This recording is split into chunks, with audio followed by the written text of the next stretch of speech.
This program features live coverage of an African safari and may include animal kills and carcasses. Viewer discretion is advised. Good morning and welcome to the dawn. Welcome to Juma, where we've just had some bushbuck alarm calls shouting in the mist. Hello everybody, I hope you're having a wonderful morning. It is a beautiful, misty, overcast morning here, and it's not only myself out and about. Lauren is also out. She's possibly going to go follow up on a mating pair of lions in Puffershoek. We have JP and Johan on the bushwalk in Pridelands. We have Deirdre and BK doing their thing out in Tswalu Kalahari, and we have Devin and Owen and Pinder. We welcome you all on board your live African safari.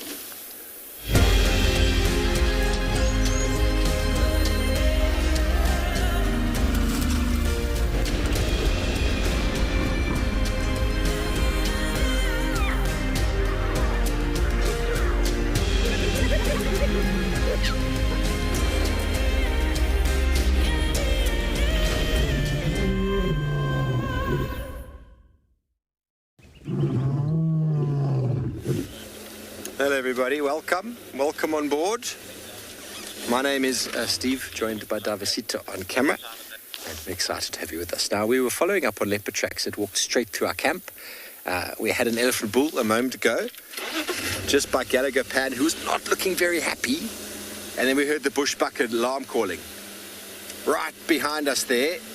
So I'm just checking if a leopard has popped out this way, otherwise I'm going to go back that side. Have a little look over here. We're right outside Fuetela camp now. I have a feeling Shadulu is around. It's a wonderful morning. There's 18 degrees Celsius, 64 degrees Fahrenheit. If you have any questions, if you have any comments, please send them through using the hashtag Wild Earth. Throw them in the YouTube chat stream or go to the website. Submit your questions there. Alternatively, if you're under the age of 18, you can send your questions to the kids questions at wildearth.tv. I want to go back to the pan. Now, a bushbuck, a very reliable alarm call. We saw this elephant, he just wasn't very happy. And we're thinking, why is this elephant not that happy? And then we heard the, whoa! Well, something like that. That's more like a baboon. But we heard the bark of a bushbuck, very loud bark. Sounds like a dog. And Darby, this is what I'm hoping I'm going to hear you say. Okay, got him. So the tracks of a female leopard walk straight through our camp, straight past our rooms there. I saw this morning as I came out. Walking straight towards Gallagher Pan. It's a very tricky area. There's also an area that Tlalamba loves very well, so it could be her either, or not either as well. But I have a feeling Shadulu. Last day here for some time, so Shadulu, she does that. She did that for me in October. We had to work for it though. There was no on a silver platter, but that's all right. We know how to work for leopards sometimes.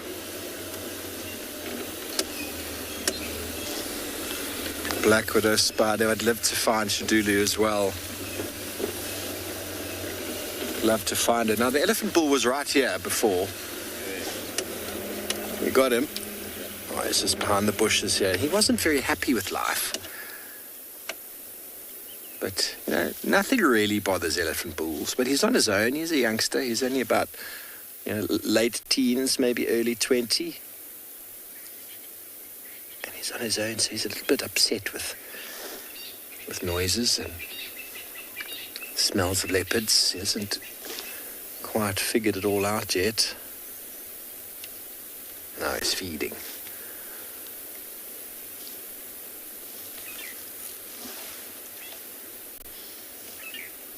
Now he's moved across the road. He was on this side, so I have a feeling that the leopard is on this side. Let's keep going.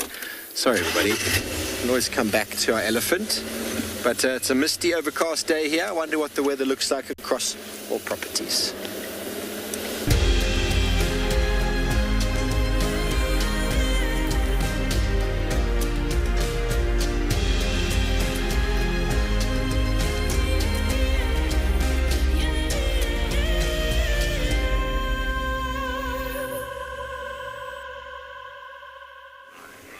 Good morning, everyone. I'm sure you've already heard it's a very eerie, misty, foggy morning here in Juma Private Game Reserve. I love it, but look at the visibility we're working with. It's not going to be easy. There's a lot of moisture in the air, suspended, of course, but you can really feel it when you're driving. And just look at that beautiful scenery in front of us. My name is Lauren. I do have Morgan on camera today. Today's my last day for a while. Tristan and Trishwala will be back tomorrow. Two of my favourite people. I love them both dearly, and they will be back tomorrow. And of course, I will return. So I am very much looking forward to seeing what we can find for you. We're going to go on a bit of a mission and try and see if we can locate a unique sighting for you. But let's see when we get there. And I believe the hippo has friends. There's more hippos in this dam than I have seen in a while, that's for sure. It's very difficult to see, but they're really... Oh, look at the kingfisher. Morgan, just at the end of this dead branch. My goodness. Oh, how exciting. It looks tiny. This is either the pygmy or the malachite. It's really tricky for me to see through the monitor.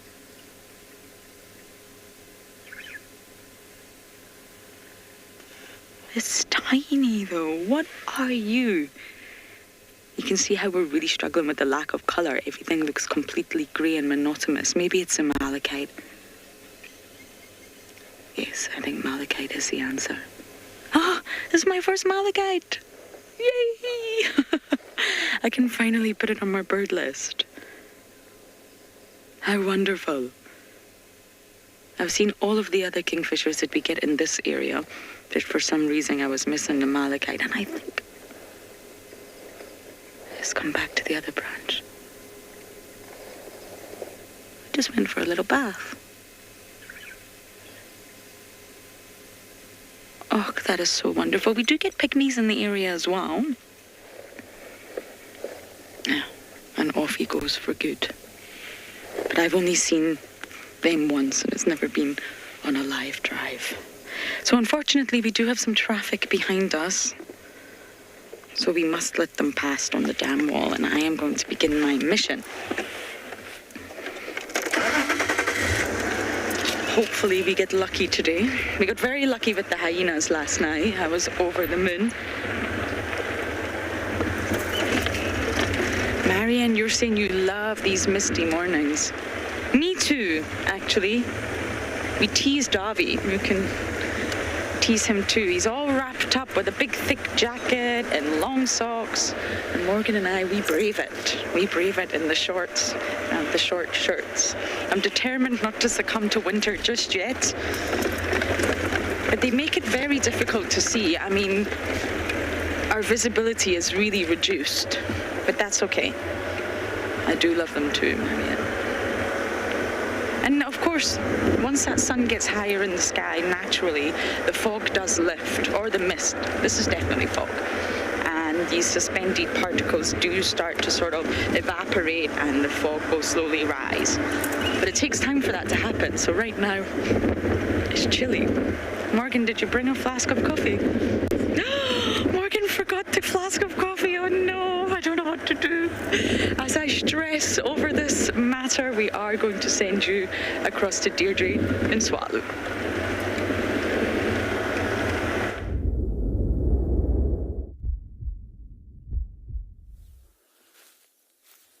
Good morning from Tswalu. And BK and I are very excited. Somebody told us to come check out this den, and we've just found an entire family of porcupines that have just come back in from foraging. There's at least 4, and yeah, they just waddled on in. One of them was already at the burrow. They did a little bit of a greeting, and that's where they live. There's a massive cave up at the top there, and it's about 40 meters, goes all the way into the back.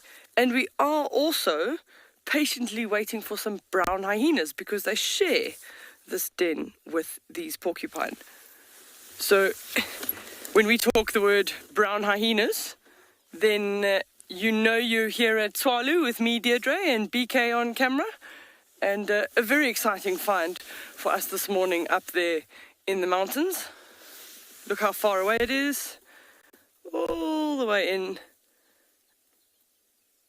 And there we go. This little porcupine. So sometimes the porcupine in the early morning will actually lie out and wait to just warm up a little bit in the sun before it starts getting too hot. And then when it does start getting hot, they'll go back into that cave.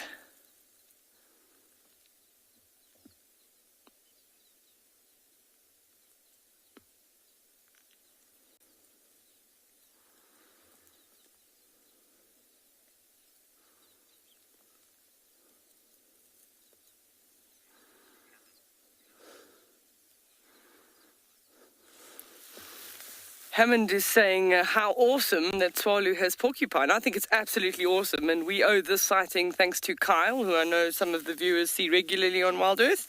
He was scouting around and found the cave, and also happened to see both the porcupine and the brown hyena. So we followed up on his advice, and at least we've managed to bring you at least 4 porcupine. So now we patiently wait, because the brown hyenas, some of them also now start coming back from their foraging expeditions from the night, and also like lying out in the entrance of the cave. So what we do know is it seems to be a female with 3 different generations of youngsters. So they're all different sizes. There's another porcupine.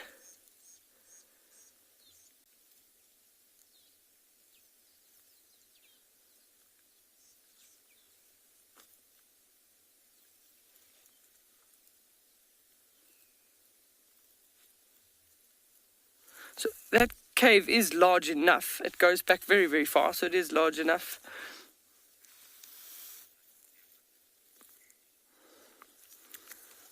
So someone is commenting it's their first porcupine sighting in Africa.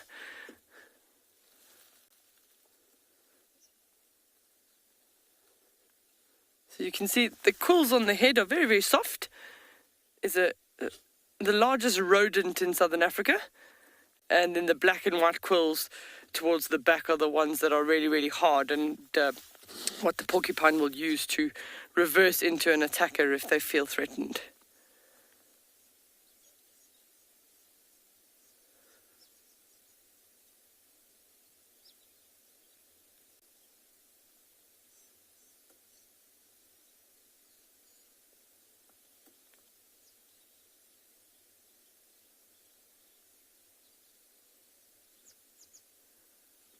Very short little legs with nice little soft pads on the feet.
I've got no signal either.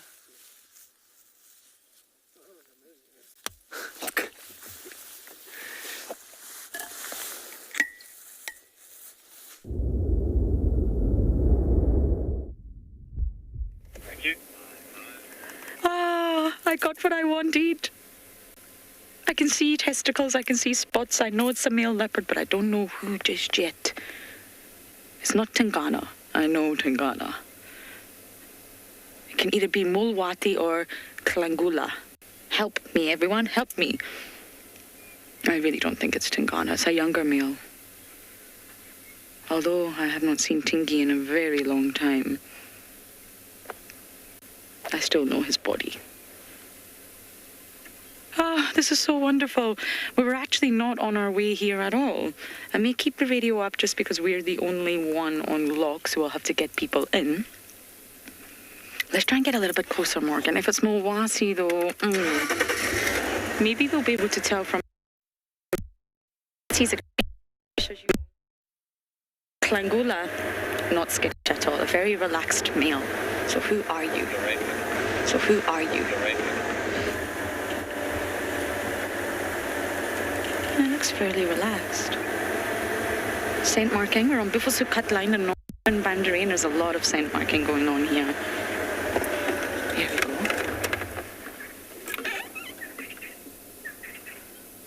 Oh, it's so nice to see a male leopard. But we're actually on our way to a lion sighting. And we bumped into a leopard. That's why you shouldn't really make plans. We always get asked in the morning, what's your plan? Because it never goes to plan out here. Something always happens that sends you in a different direction.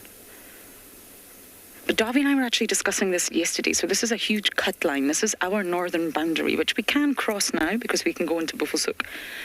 But it's a wide road. It's a very heavily travelled road, and male leopards generally tend to use them. Even Mulwati, we found his tracks on Cheetah cut line yesterday, because it's easier.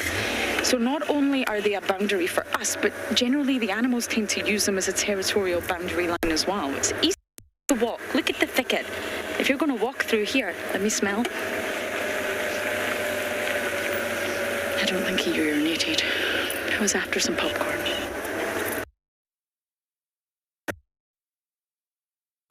Walking through the thicket is going to take a lot of energy and you're going to get extremely wet. Whereas walk along the road is easy.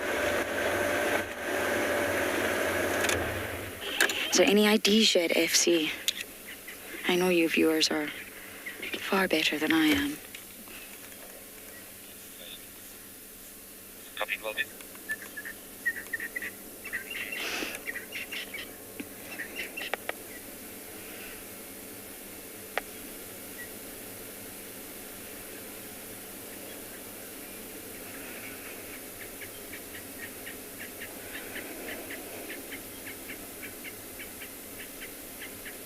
Oh, you gorgeous thing.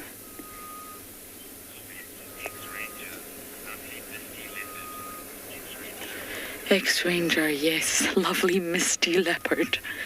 It's so eerie. Especially when you're in the presence of a predator. This is one relaxed individual. I cannot think for one moment this is Mulwati. Didn't look like Mulwati. Okay, I'm just going to pull to the side because we've got a vehicle behind us.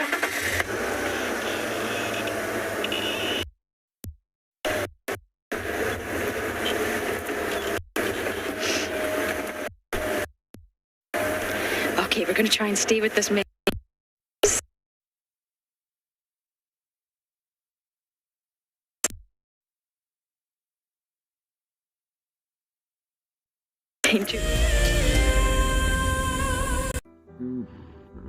Nestled on the banks of one of the largest lakes in the Sabi Sands lies an award-winning game lodge called Cheetah.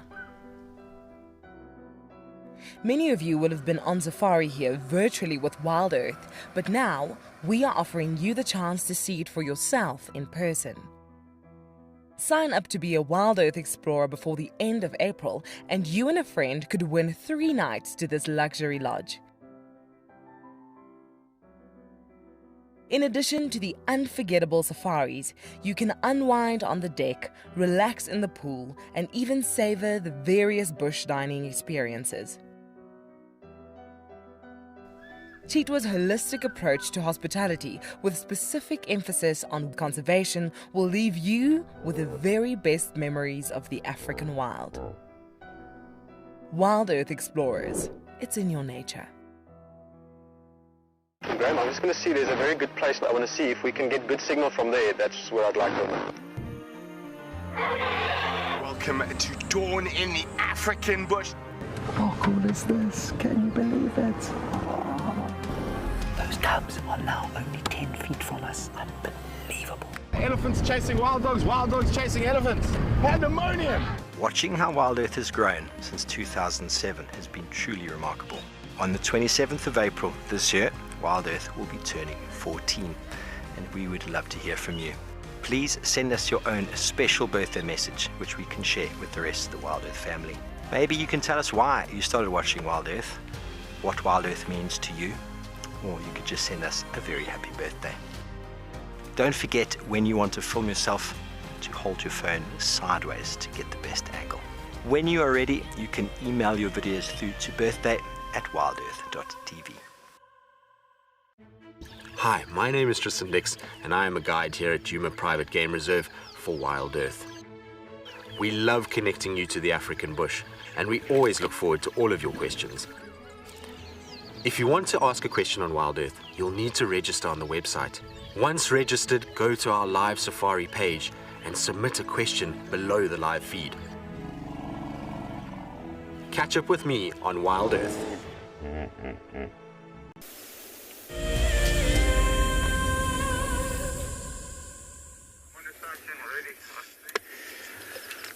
Good morning and welcome to And Beyond Punda. We had reports of some cheetah along the main road here, so we came to investigate and arrived to the scene of these two beautiful males in this tree. Now, not always, and cheetah aren't known for climbing trees, so very, very, very special sighting to see them here. They do sometimes climb up into lower branches like this. Helps him get a better vantage point. You can see this male sniffing and smelling. I wouldn't be surprised if he scent marks up in the tree there. But what a way to start the morning. Magnificent stuff. There we go. You can see him tail working overtime there for balance. In this beautiful, beautiful, beautiful morning light. He's just sprayed the tree. Oh, what a way to start the morning. This is an absolute treat. It's a coalition of two. The other one's just laying down in the long grass. Morning and warm, sunny welcome to And Beyond Punda. My name's Devon. Behind the camera we've got Odie. And these two cheetah, there we go, you can see his brother there, are enjoying the early morning sun. It's a little bit cooler this morning. We're very much in autumn now. So these guys are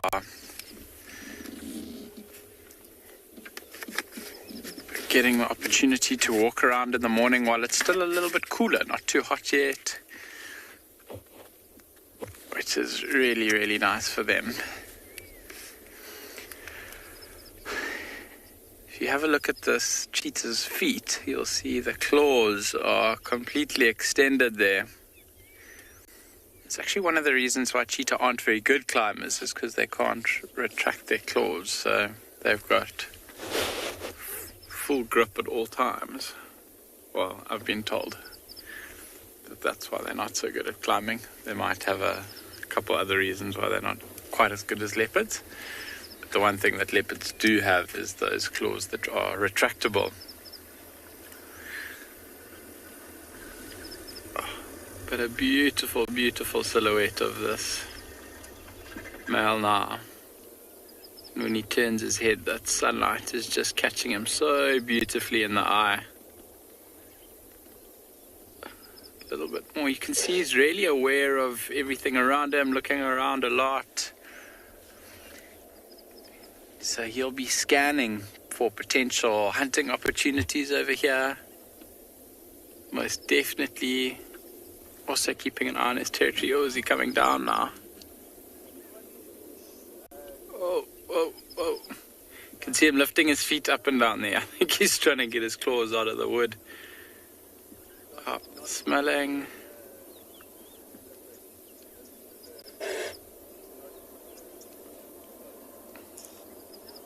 They really have taken their time to smell what's happening in this tree.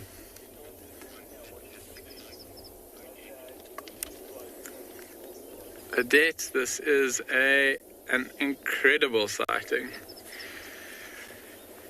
And we've been actually quite treated. This guy stayed in a tree now for a good 5 minutes or so at least, which is, I suppose one might say, unusual. When I've seen them in trees in the past, they normally are not usually hanging around for too long. This guy's really giving us a bit of a show, just in case there was any doubt of whether or not he was a male. Under his tail there, you can see the two testes. But he's really making use of this opportunity to scan the surrounding areas.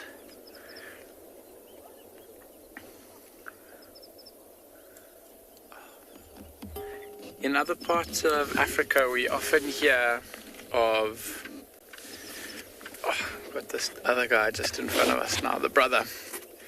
Cheetah using termite mounds and things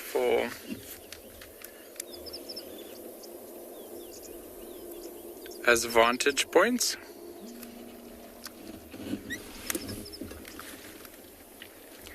And that's exactly what's going on here. So this tree is providing the perfect vantage for this male, as he's just looking left, looking right, looking left, looking right. Incredible to see him up in this marula tree. You can see the way it's grown is actually very conducive for animals, well, particularly cheetah climbing it. It's got a nice flat trunk, a little bit higher, and you might find that these male cheetah actually will use this as a bit of a midden in some ways, or a scent marking post, and they'll might find that they actually come and climb this tree every time they come past. Use it for its lookout ability and to mark their scent. I think when this cheetah climbs down here eventually, it'll be quite the sight and scene.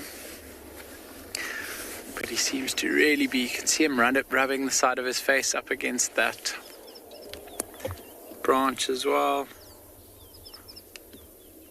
Oh, he's spraying again. Just making 100% sure that everyone knows that this is his tree and their territory. The male that's in the tree now, of the two brothers, is the dominant one.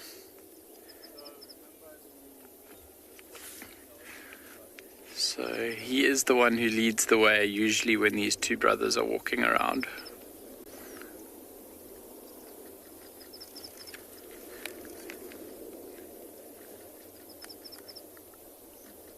Is this going to be the descending moment?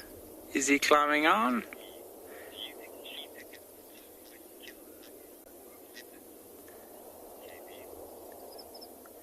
KB, I would never say never, but it's definitely not something cheetah are known for, and I haven't heard of it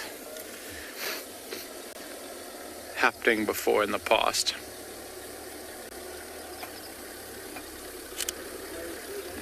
So if one day you see that happening, you know you've had a really, really incredible once-in-a-lifetime type sighting.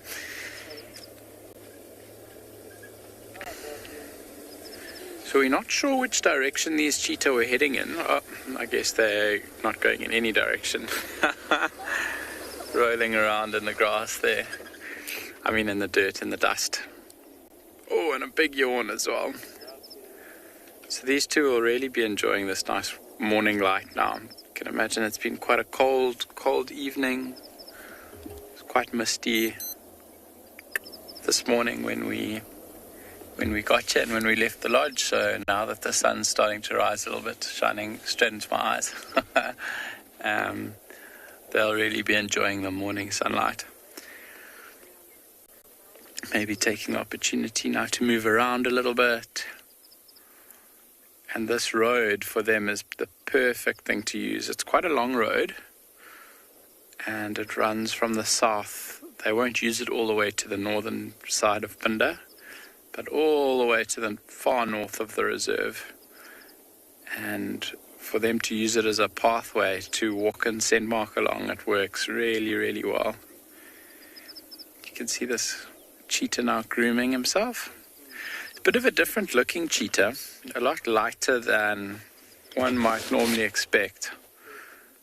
And the story with him is that he unfortunately had mange when he was quite young as a cub. And as a result, the spot patterning didn't quite develop as one would normally expect it to. You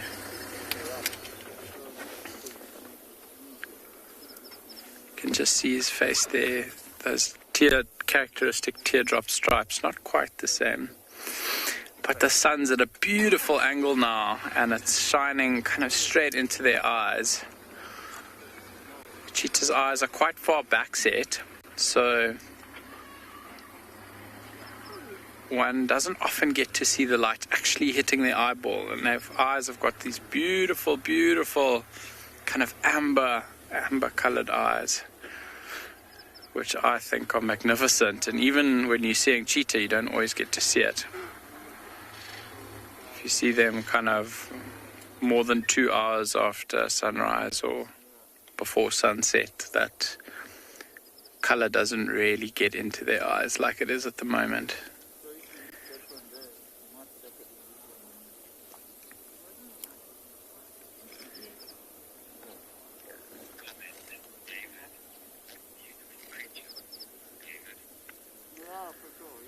Yeah, quite right, David. These are beautiful, beautiful cheetahs. So these are the two dominant males in the south of the reserve.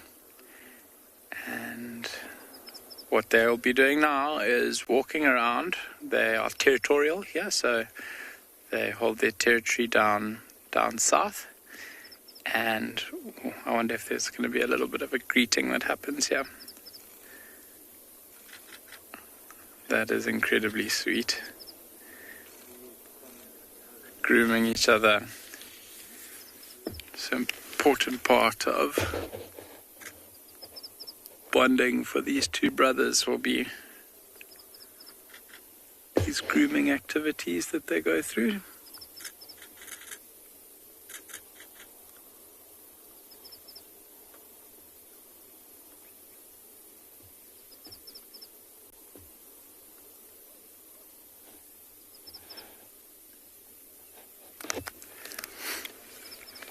Very, very sweet to see.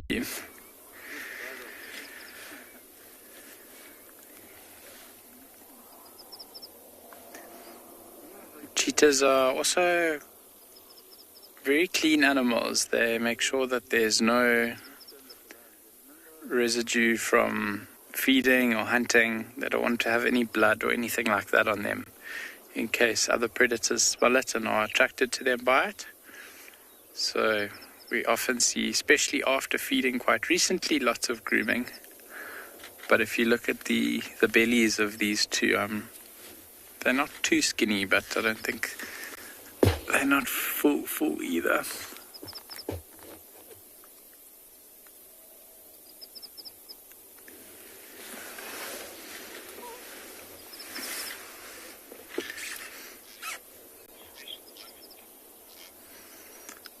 Yeah, Rob, this is a very, very special moment. Quite precious to see, in fact.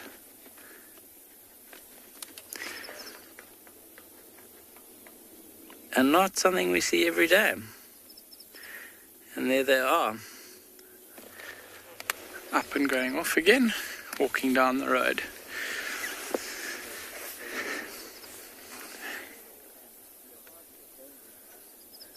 That was incredibly special to witness. So Lauren has got a leopard for you now. We'll stick with these cheetah for the next little while and get back to you a little bit later.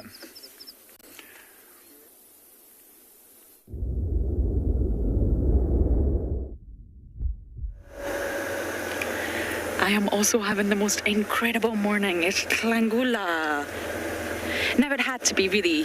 Thank you, James Richard, for oh, look at that, how sweet. Thank you, James, for confirming that. But there's really only 3 males this size that you would see. Tingana, Milwati, and now and Tlangula. And basically, it's not Tingana. Immediately I know that. I just know Tingi too well. Milwati, the behaviour is wrong. Yes, we have spent some time with Milwati, but it's a different behaviour. He's not comfortable. This is a very comfortable male leopard, 100%.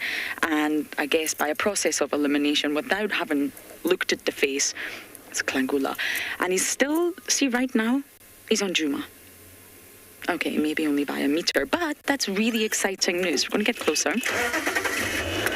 I said this, I called a few weeks ago. He's dipping his paws into Juma. The resistance he's going to meet is Milwati. But he's coming all the way from the Mangileti boundary, all the way down to Buvusu cut line. He's pushing. He's such a babe. Would you look at that? What a heart throb. Extremely relaxed, and look at that full belly. Morgan and I were just saying it would be so nice if he made a kill so we could actually spend lots and lots of time with him. But he's full. Oh, just too sweet. And without seeing the genitalia, you really cannot mistake that. There's no way you could see that even from a distance and think it was a female. Female leopards are so much smaller than the males. They really are. Not just by a small bit, by a really large bit. It'd just be so nice to see him come into Juma. And although Milwati is being a great leopard, I'm just going to go forward a bit, Morgan. Leopards are supposed to be skittish. They are supposed to be elusive. They're supposed to be skittish. They are supposed to be elusive. So Milwati's doing a really good job of being a leopard, but he's not doing a good job of spending with us, guy. He definitely is. He's a dominant male. He definitely is. He's a dominant male. He's been mating with Nsele. That's clearly over now. And he's come far down. The boundary is very, very far. We were actually on our way there to a different site when we found. Okay, I'm just going to pull over to this side. It's never the best views following a leopard from behind, but oh, he's going to go to the vegetation.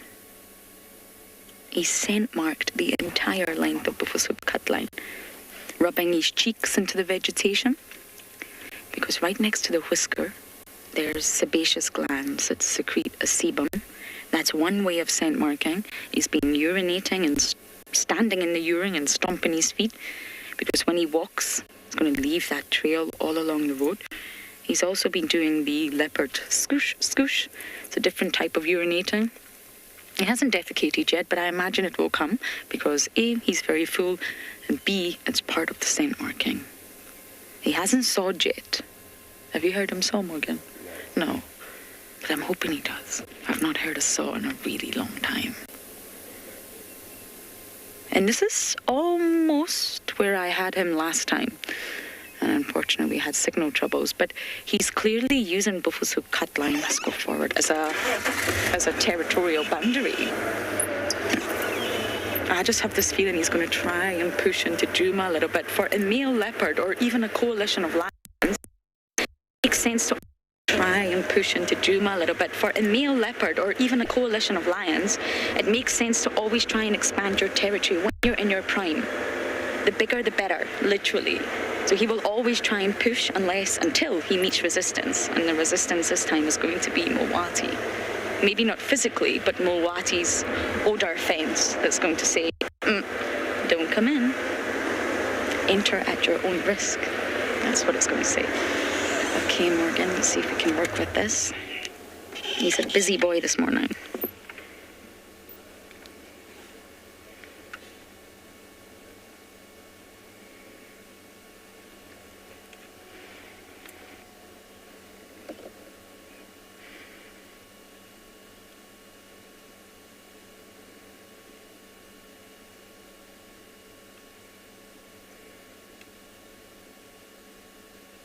It's so nice to spend time with a male. I haven't seen Singana. Steve's been lucky. I haven't seen Singana in maybe 6 months. Hyenas, you're saying it looks like a spotted cat morning. Yes, I'm very glad I have one. Really, really glad. But when we actually first found him, he was up on the crest and we were down, sort of in a dip. And he looked huge, didn't he, Morgan? We both said lion, because the fog was so thick and just from the sheer size. But then we realised, no, it's just because we're a little bit lower down on the crest. Okay, we're going to try and keep up with our handsome boy here. But for now, we're going to send you from one spotted cat to another.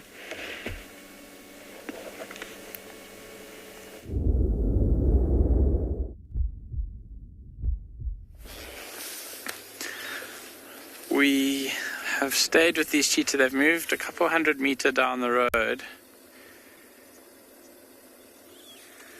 There's beautiful scenes of them now walking through the grass here, right in front of the vehicle. Oh, magical, magical moments here. Look at that. So remember I was saying the darker one here is the more dominant brother.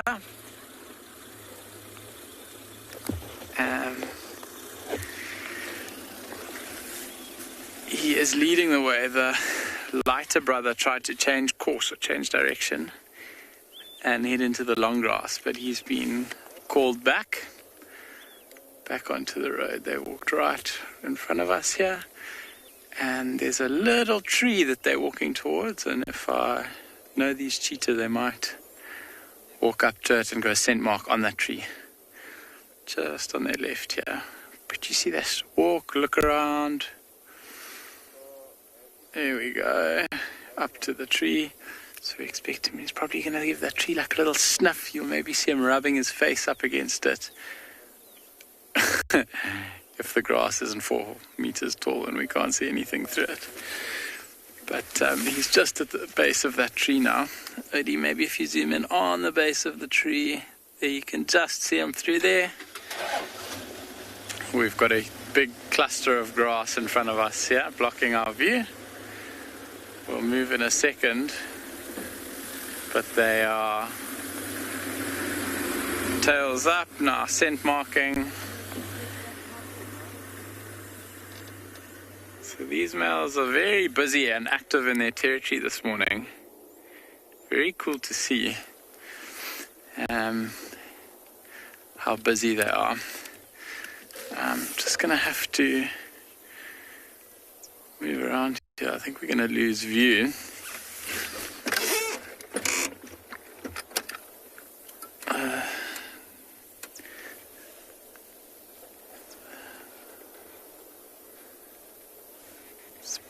There he's come out.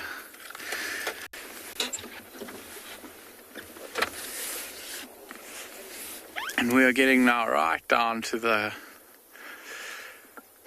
southern fence line of Pinder. It's actually about a stone's throw away from here, so I'm not sure how much further these cheetah are going to walk before breaking off to the, well, left or the right as we look at them now. But it's been an incredible treat. So now this is the less dominant male. He seems to be wanting to go off in a different direction to the darker male.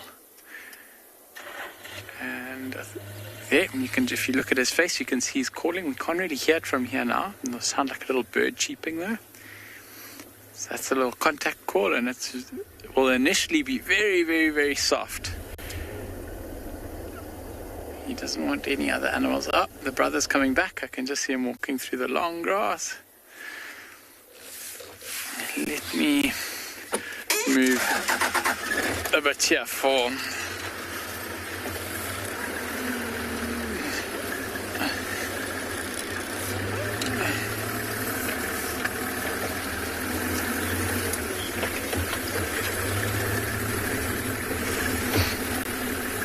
Yes, Lisa, the males do sometimes, well, the different coalitions of dominant males will most definitely fight over females, and over territory as well. So they'll fight for territory, and then the females will appear in their territories. And then these two, if a female does come into estrus, might sometimes have a bit of a punch up. No, it's not quite like lions, who can get a little bit more aggressive with each other. These two, for the most part, are quite amicable with each other. Like I said, it probably actually more happens when they're younger. These two, the dominancy between them is very much established already.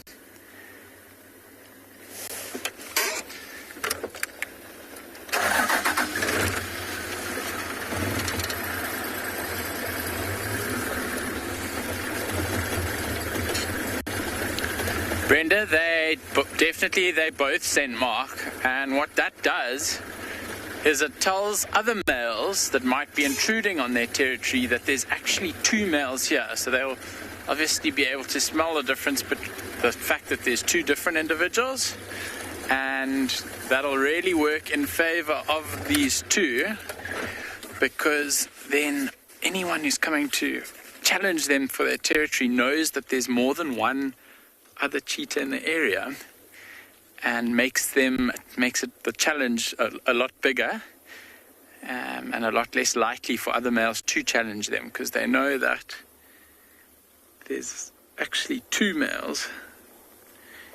You can imagine, for a single male taking on two brothers like this would be really, really hard.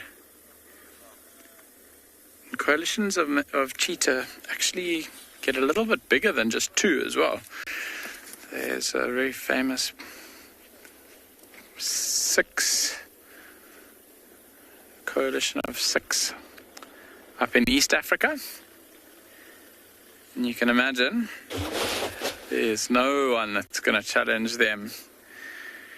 Well, no other cheetah coalition that will challenge them, really. They'll be completely dominant.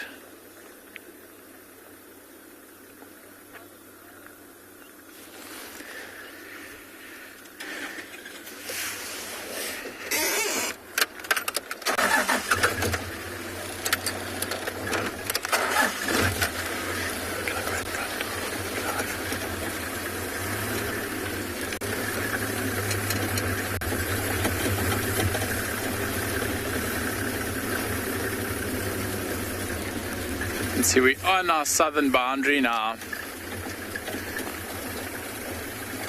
The road takes a little bit of a bend in a westerly direction.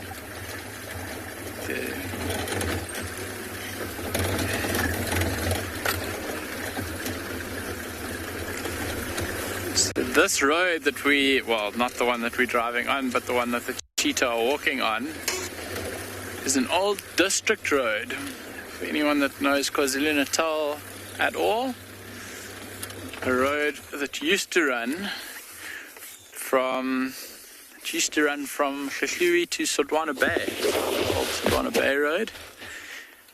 And there's an extremely old trading post along this road that is still registered as a trading post, but it's fallen. There's not much trading that happens from there now. It's just a skeleton of a building. But as a result, this is still known as the Old Sodwana Bay Road. People used to come from many, many, many kilometers, I believe, to get their goods from the Lamara store. This cheetah's now, his brother's laying down, and I think he might do the same.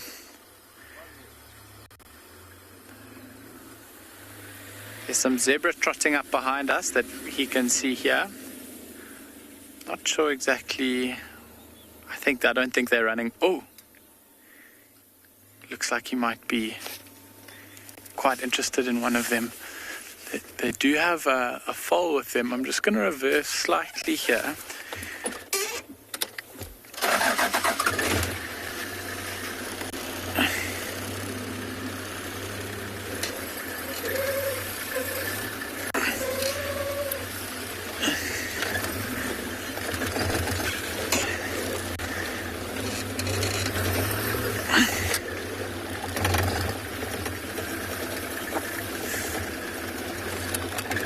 See the brother.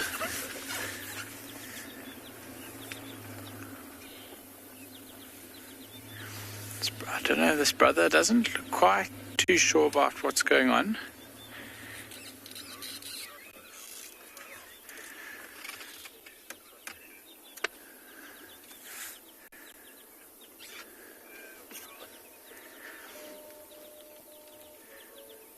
Just taking it very slow along this section here now. So as it starts getting a little bit warmer, they'll move less and less.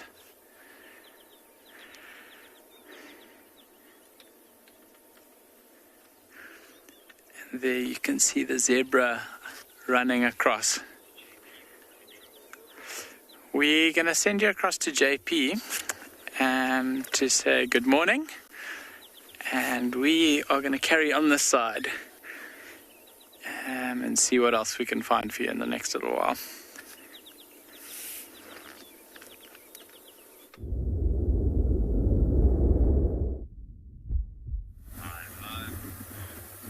Good morning and welcome to Wild Earth.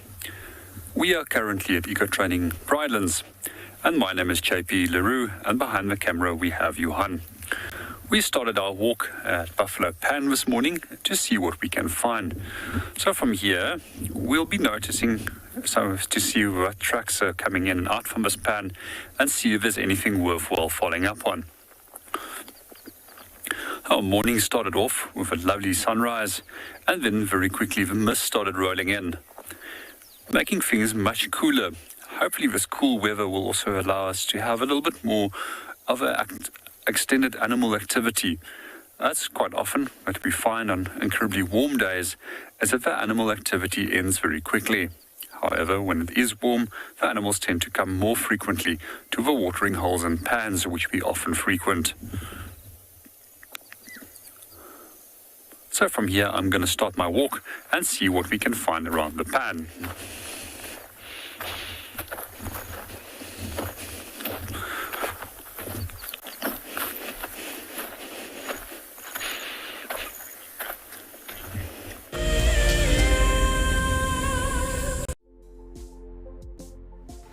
On the 27th of April, Wild Earth will be turning 14 years old, and we wouldn't be here if it wasn't for all of you. And to celebrate, we will be finishing the beautiful book that we started last year that looks at the history so far. But we do need you to be part of it.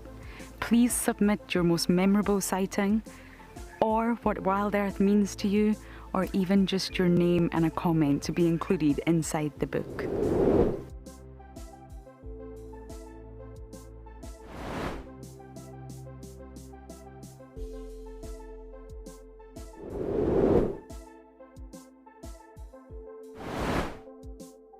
Head over to the website to add your name and reserve your copy. And a big thank you to all of you who have contributed to the book so far. So in 1998, we had this idea to go and put a live web camera on a waterhole somewhere in the Sabi Sands next to the Kruger National Park. And I approached just about every single landowner, and everybody thought I was completely crazy until I met Yuri and Pippa Moorman. We thought it was definitely a fun idea and a worthwhile thing to experiment. And it immediately became a runaway success. And it gave people all around the world the opportunity to watch a little piece of Africa day and night. Back in 1998, it was the very early stages of the internet, and all we were able to do was to get a 30-second refreshing JPEG out of that camera. But over time, what we began to do is focus more and more on trying to develop this concept of giving people the opportunity to go on safari. Even though we live just 500 meters up this hill, we still put the camera on to see what's happening. Absolutely, we watch it ourselves. I'm Nikki here at Ambion Ngala in South Africa. I love getting questions from viewers about all the small things within the environment and how it all is integrated with one another. If you want to ask me any questions, please simply register with the Wild Earth website, head across to the Live Safari page and then post your questions there. I'm looking forward to chatting to you on my next Wild Earth drive. Listen.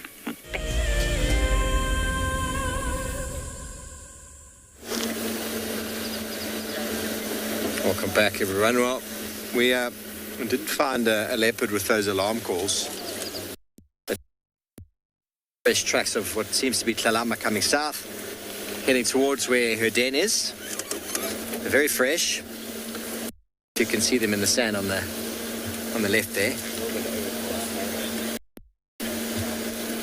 They're on top of a whole lot of buffalo tracks. Let's have a little look, see if we can show you. But the den is zoned. The only way and reason we can go there is if we find her. Can you see that? It's too close. Can't see them. That's all right. How about this one? Yeah, that's the one I was looking at. Okay, so the only way and reason we can go there is if we physically find her and follow her there. But these tracks are fresh and they're heading straight there. They're on top of the buffalo that were here last night. Buffalo, huge herd of buffalo came through. Okay, so that's kind of the rules with the Tlalama den site while the cub's still young. Is no just going and checking and finding out. Only Darby and I know where it is. Don't do, Darby. So we did a drive in the general area if we could find her on the road, but she's not out and about.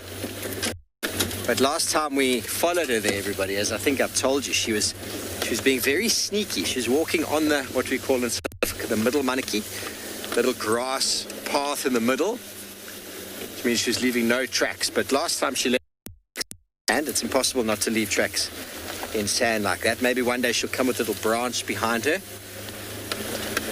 Okay, so we're going to go back towards quarantine, back towards where other people called in and left tracks of the Hyenas, the Nguma Pride, and we'll go see if maybe we can find them. The buffalo have come from this direction straight through that way, and they moved quite quickly. I mean, the tracks have gone into Buffelshoek, and so that means, in my opinion, that they were hunted last night.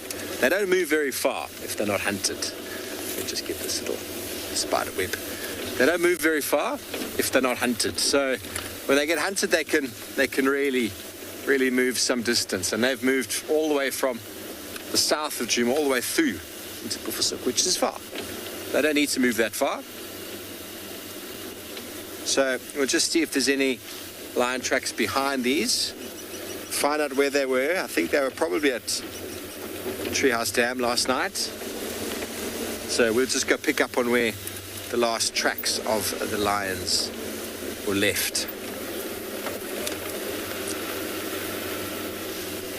Sound good, Davy? Thank you.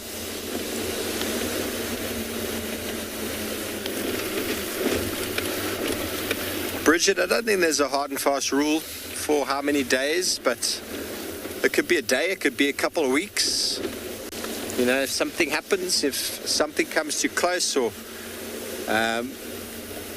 you know, there's a whole lot of variables that can dictate whether she moves or not. When the cubs are really small, they move them a bit more regularly. It's easier to pick them up. And then as they start to get a little bit older, they don't move them as much. They can actually follow. There's an elephant.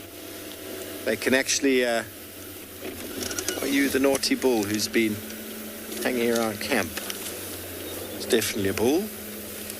We'll get him coming out into the open in a moment. So there's no hard and fast rule with regards to how many days. I don't think they have a time book, but a day to a couple of weeks to a few days, but not for very long. The smell of her approaching and leaving every day starts getting quite obvious. Should I move back a bit more?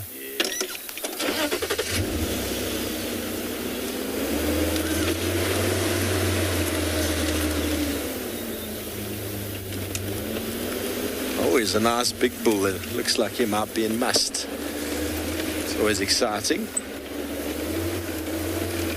Did a really nice Izolweni post last night on Instagram. What a monster. What a beautiful, beautiful elephant he is. Okay, so when bulls are in must, they generally walk in a very specific route. If he's on the pathway, he's going to stay on the pathway. So we're going to give him space to approach, and we're just going to move over onto the side and allow him to come and say hello if he wants to. Obviously, he doesn't have to come and say hello.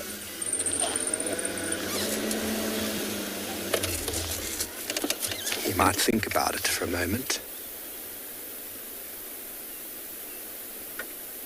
There is a puddle of water just there on the left.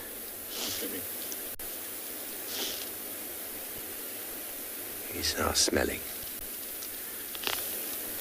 The leopard did walk here. Okay, everyone, so now he knows a long time ago where we are. It's his decision to either make space or to come close.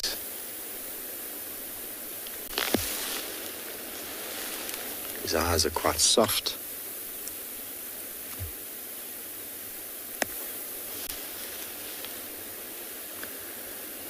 Nectar, they don't eat more. They spend more time moving. Hello, big boy.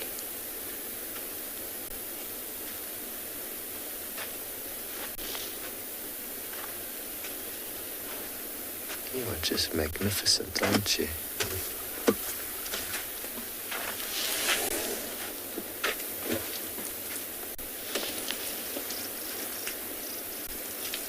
Now he's really leaking. I think he's holding back his must there for a moment. Now it's, in case you weren't certain before. So, Nectar, they need to drink probably more because they're leaking so much liquid. Whew! Goodness me. Okay, we'll just watch him depart down the road. And they do eat, but they don't eat as much as they do when they're out of must. When they're out of must, they actually build up condition so as to sustain themselves in must. They won't come into must if they're not in good condition.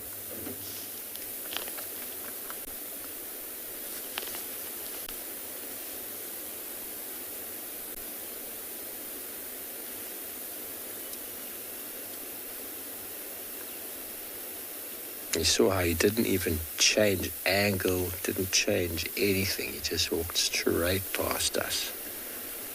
It's full on confidence. Very humbling to be in the presence of such giants. They are incredibly strong. I mean, to try and work out how strong an elephant is, what, a couple thousand horses strength.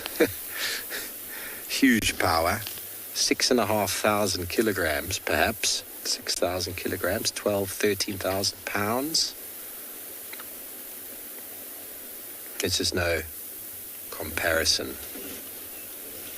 No comparison. I hope you all enjoyed that. We certainly did. We'll leave him. He's going south. We're going to carry on doing what we were planning on doing.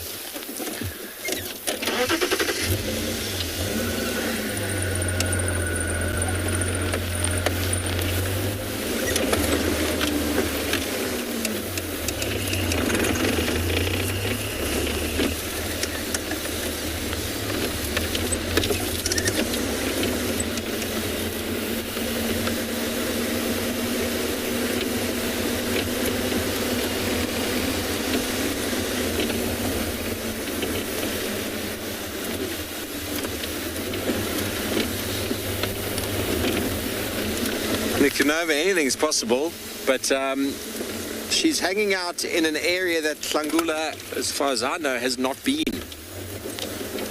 Tlangula sticks to Bavusuk. He doesn't really even come to Torchwood. And Tlalamba, right in the southern part of Djuma, which is currently at the moment, I would say, Mawati's territory. So I wouldn't say, just from where she's hanging out, I would assume. She would hang out in the territory of her father, you'd think, of the one she mated with. Bearing in mind, she could have mated with more than one male. Yeah, it's difficult to make these assumptions. But the one and only Tristan will be back this afternoon. Well, back tomorrow morning, be in today. I have no doubt he'll give you some very considered opinion.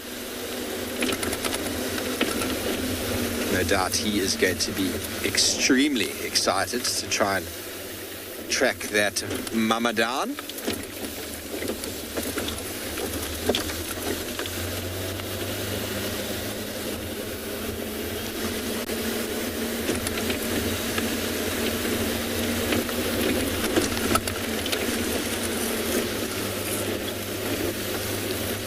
James Richard, well, I can't believe Kalamba and Den in the same sentence. Well, she was at a den for a long time, remember? Used to go to the Tandian Cub den for a long time. I suppose she wasn't called Tlalamba then. So you're right, now it is Tlalamba and the den site. I got some really cool photos of her the other day before she took us to the den, which I'm looking forward to going through. Sorry, Davy, did I hit that bump a bit hard? That was surprising. Sorry. There are some very surprising bumps on this property that, like that one, that you've got to navigate. Looking back at the camera is actually quite dangerous for the cam op sometimes.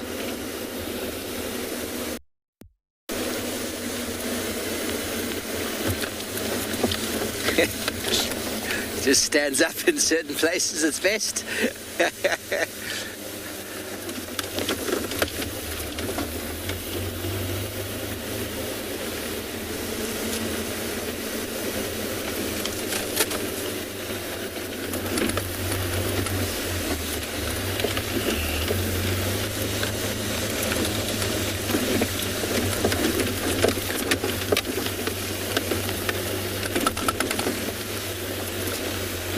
Okay, well, we're going to figure out where these tracks have gotten to and then send you over to Deirdre and Tswalu Kalahari.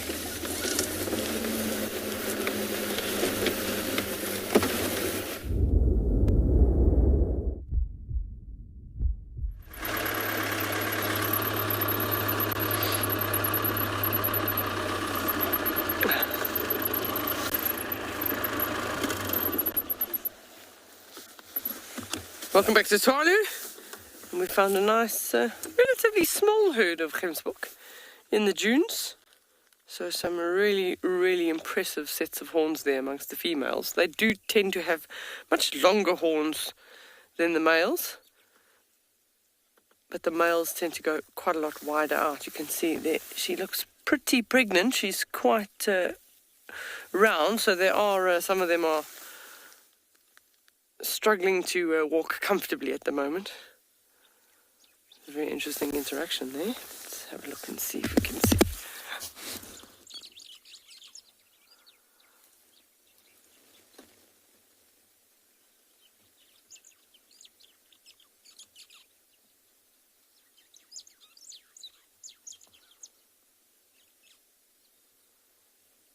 So most of these would be, they're all females there that are in the picture now. Most of them would be pregnant at this stage, quite heavily pregnant, so we should start seeing some young gemsbok calves relatively soon.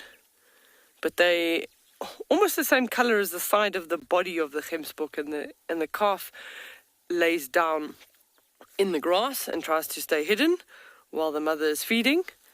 And she will use those horns to protect the calf from something like a jackal or a cheetah that would be a threat.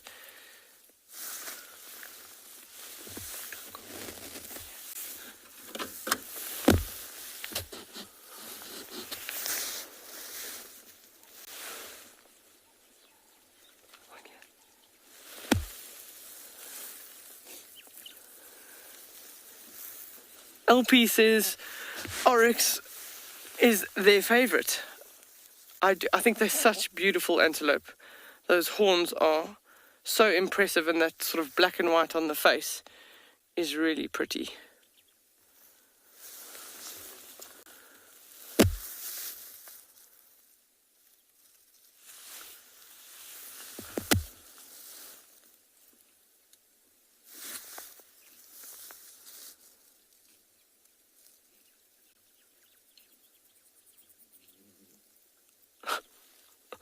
That was a funny growl. I've never heard them growl. I'm surprised. That's for females to be pushing each other around. That would be generally behavior that you would expect from a male.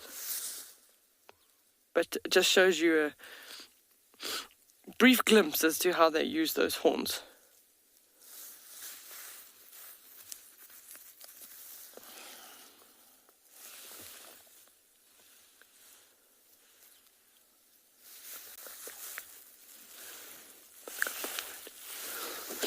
Let me just move the vehicle forward a little bit. And get into another gap.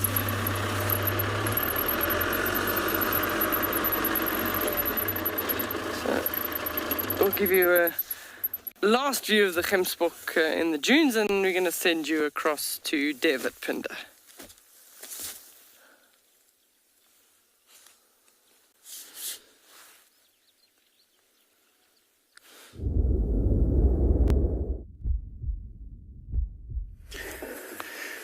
So we left those two cheetah. They kind of lay down and looked like they were going to sleep, and we've come across the most beautiful scene here in the south. There's these rolling hills.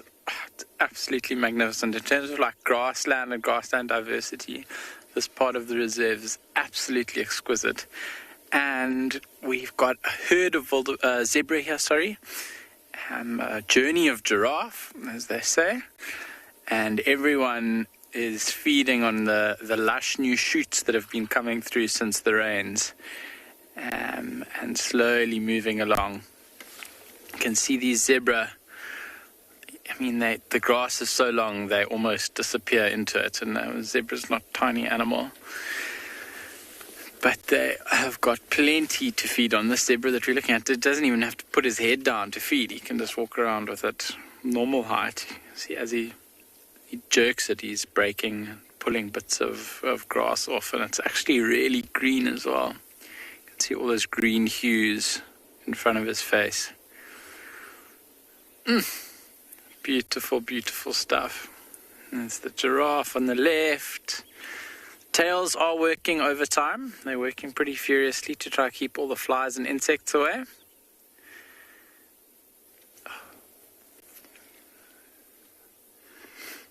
The way the light's catching that giraffe's ears is quite beautiful. For the zebra, these grasses are providing lots and lots of nutrient, and the giraffe, all the new shoots coming off of the trees are also a very exciting prospect.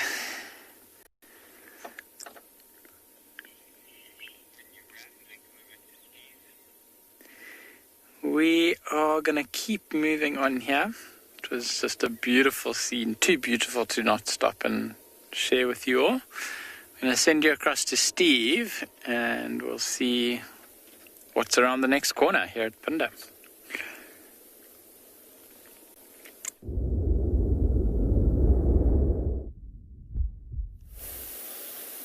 Lions everywhere. Good morning, everybody. We found Amber Eyes, one of the dominant lionesses of the Ngoma Pride. There's a couple more of them just on the right in the thickets, but we decided to, obviously we had a few tracks all over the place were called in. We've seen a couple of them. we decided to go back along the road we left them on last night, and I'll show you in a moment on the map where we left them and where we are right now. They're only a few hundred meters away from where they were last night. I'm leaving Van Gulda. So they've just shifted a few hundred meters in either direction 3 nights in a row. What have you got, Amber Eyes? You've got some action. She's obviously been pestered all night long by these cubs for food. And now she's finally feeling hungry again.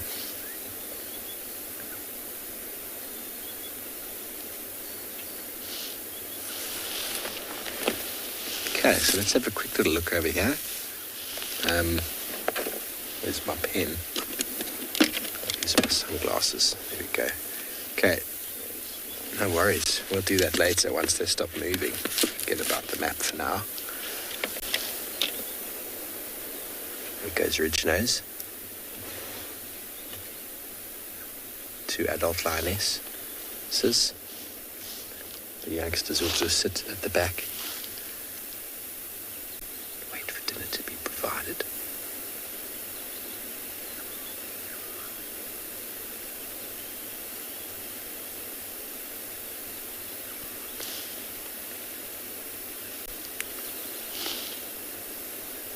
Breakfast, I mean.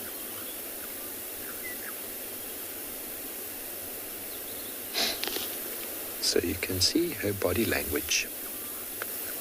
We always talk about the communication. She's looking at what Amber Eyes is doing. We can't see Amber Eyes, but she's getting a direction. She's getting an intention. She's getting something from her. And then she makes a plan of her own to go and move to the right or to the left, or she gets an idea of what potentially might work. We've done this before, countless times. She might not even know exactly what Amber Eyes can see, but by the way that her body moves, looks like she's just going to come and join her now, but moving very slowly.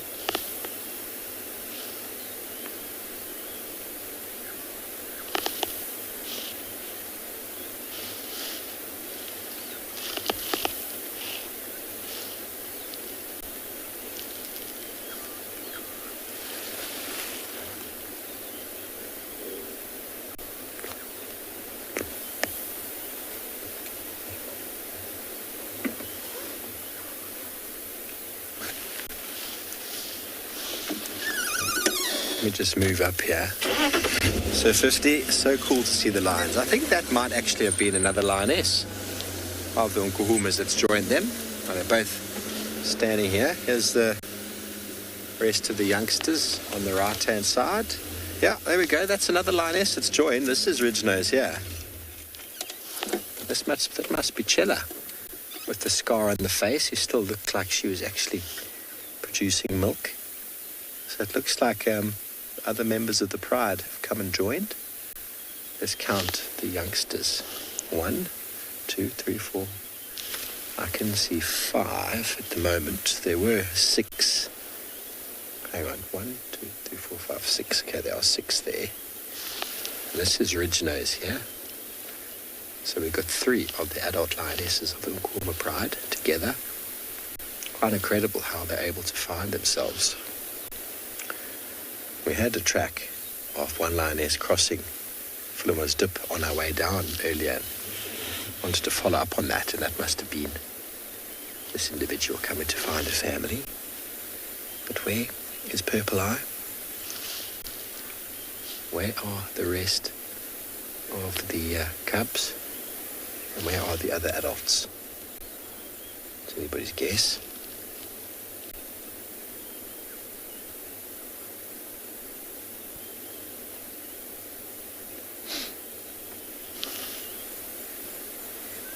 Of course, Margaret, there's lots of sound communication, but not while hunting. The communication that they have is contact calls. We had them doing a lot yesterday, if you were watching the show in the morning. Had the cubs calling lots, and in the evening, just before the cubs returned, Amber Eyes was calling them as well. That low oomph Those are the contact calls between adults and between adults and cubs. And then also the loud roaring is also a way of getting the pride together from a distance, as well as for demarcating and marking territory.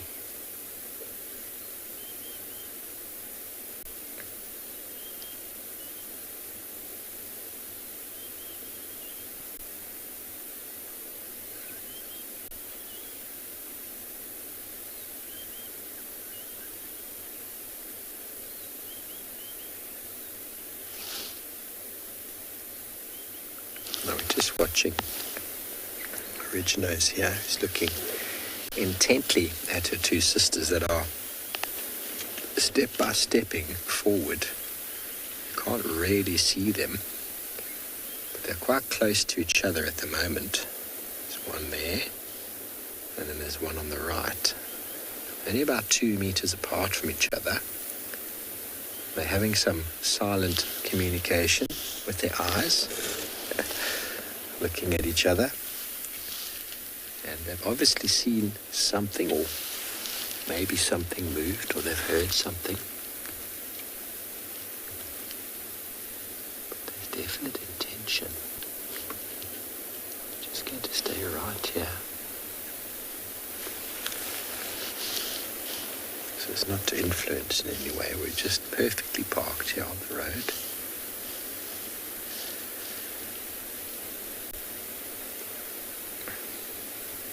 Their success rate will go up with a third member of the adult pride here. But remember, everybody, there's still never a guarantee.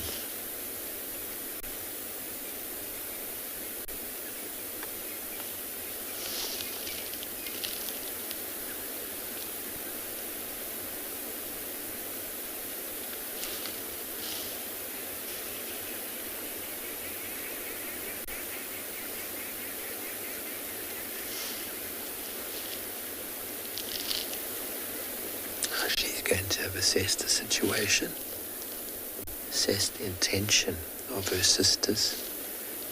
She's going to possibly move. Nicanova, well, I haven't seen her. I haven't seen her or the other three. So 4 lionesses are missing, purple eye included, and 3 cubs. I wouldn't be too worried though. I believe that 3 of those females are either mating or pregnant. I'm not actually sure. And probably the 3 cubs that are missing are purple-eyed cubs. They're not missing, they're just off somewhere else. There's a lot of mouths to feed. Okay, so these 2 lionesses are starting to move out left and right, but the cubs watching. They watch and they learn. They're looking at the patients, they're looking at the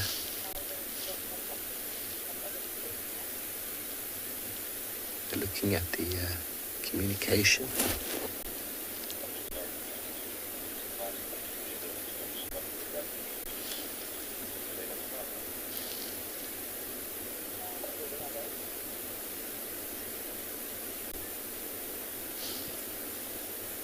Incredible eyesight to see movement through these thickets.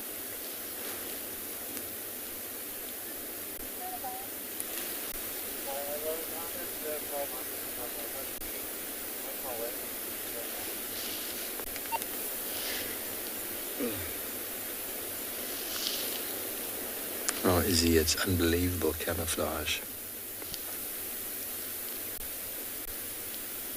And their ability to move so quietly as well.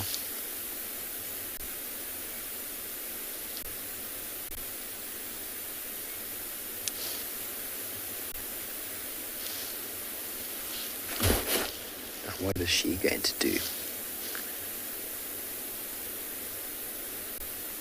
Bearing in mind, if an animal does run past, but 2 up ahead, this one is able to move very quickly to intercept. Saw a video that's been forwarded many times recently of this lioness catching an impala at Pinder, I believe it was. Can't actually believe the speed in these animals. set out to catch that 20, 30, 40 meter sprint. It's at breakneck speed. The entire body is just taut and spring-loaded. I was discussing it the other day. These lions can go from full sleep to full action in a matter of seconds. Like a high performer's race car.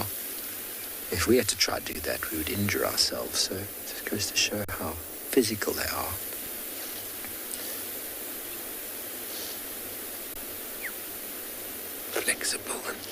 Flexible and agile.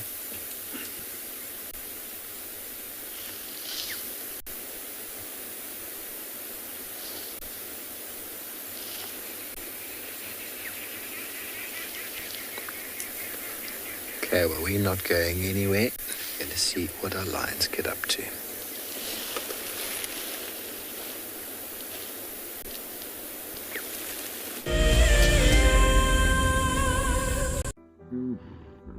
Nestled on the banks of one of the largest lakes in the Sabi Sands lies an award-winning game lodge called Cheetah.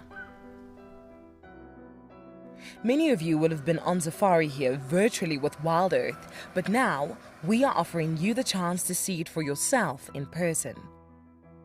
Sign up to be a Wild Earth explorer before the end of April, and you and a friend could win 3 nights to this luxury lodge. In addition to the unforgettable safaris, you can unwind on the deck, relax in the pool, and even savor the various bush dining experiences. Cheetah's holistic approach to hospitality, with specific emphasis on conservation, will leave you with the very best memories of the African wild. Wild Earth Explorers, it's in your nature.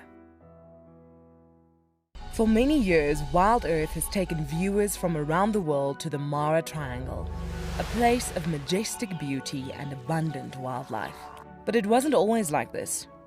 Before 2001, it was infested with poachers. Illegal harvesting and hunting was rife.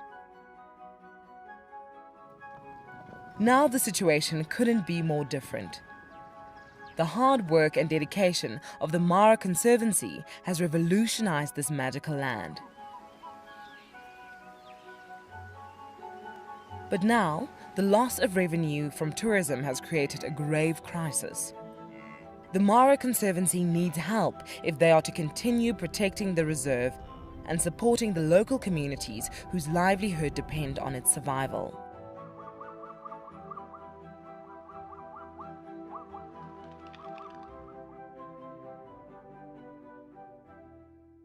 My name is Ross and I'm a field guide at and beyond Pinda Private Game Reserve. I love getting questions from guests on Wild Earth because I love sharing and learning information about nature with new people, and it also makes me feel like you're all joining me in real life.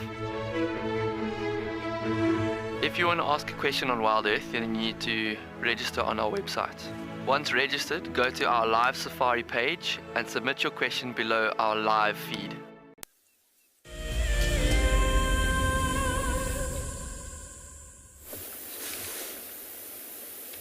Welcome back, everybody, where we are still with our lionesses. The 3 are heading into the bush, and this little youngster, one of Amber Eyes' youngsters, I believe, with the cut ear, has stalked up close to Ridge Nose and is now... She wants to see what's going on. I'm not going to get too involved, but I can just through a small gap in the vegetation, I can see... Excuse me, both of those lionesses moving very, very stealthily forward. I just heard a pop. Darby heard something. Buffalo. Well, there is a bull who's running around.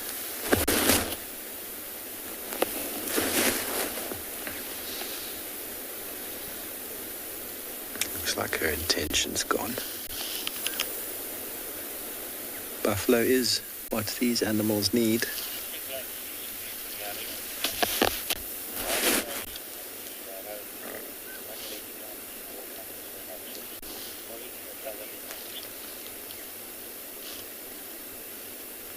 can't see the two in front now, but that lioness who's busy yawning gives you the indication that her attention's not quite where it was.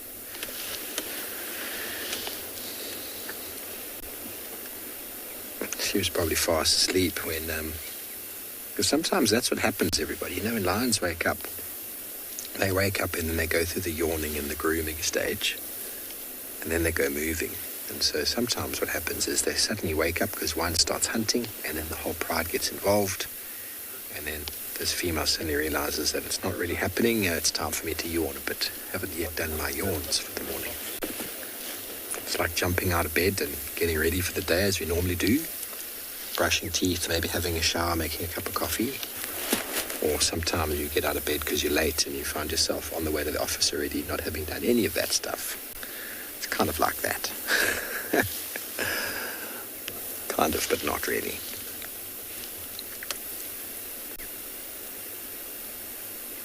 Remember, everybody, this is live. Absolutely anything could happen.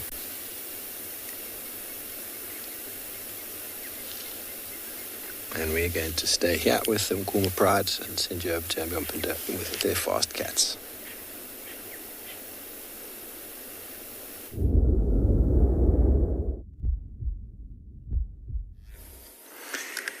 Welcome back to Pinda and these two male cheetah. We heard from another ranger that they were starting to get moving again. So we thought we'd come check out what was happening. Thought it was a bit strange because it was starting to get, well, it is starting to get quite warm. And by the time we got here, this is what the scene looked like. They are lying down kind of in the dust here on the road. So nice open spot for them to be lying down. There's a couple of trees that are providing some shade in the road. And they are, for the most part, looking quite lazy. They have been interested once or twice in hunting. When we saw them earlier, they were quite keen on some zebra that came past. The zebra had a foal. I wasn't sure exactly how that was going to unfold. Nothing materialized from it, but I think they're pretty keen on an opportunity to hunt if one arises, which is why I thought coming back could be an interesting idea. But it does now look like they're just hanging out. You can see that brother has actually got quite a lot of damage to his right hand here, the ear that we're looking at on the left now. Looks like it's been chewed on a little bit, which is unfortunate for him.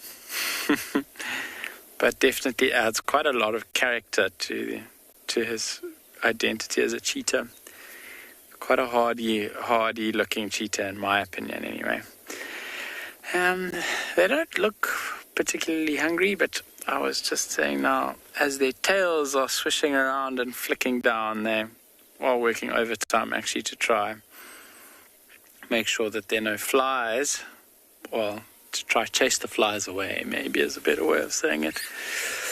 But as they hit down each time, they send up a little mini dust cloud, which is quite cool. Just trying to think about how to photograph that. But I think one might need a slightly more dusty area to do that in. But it could be a cool angle to focus on.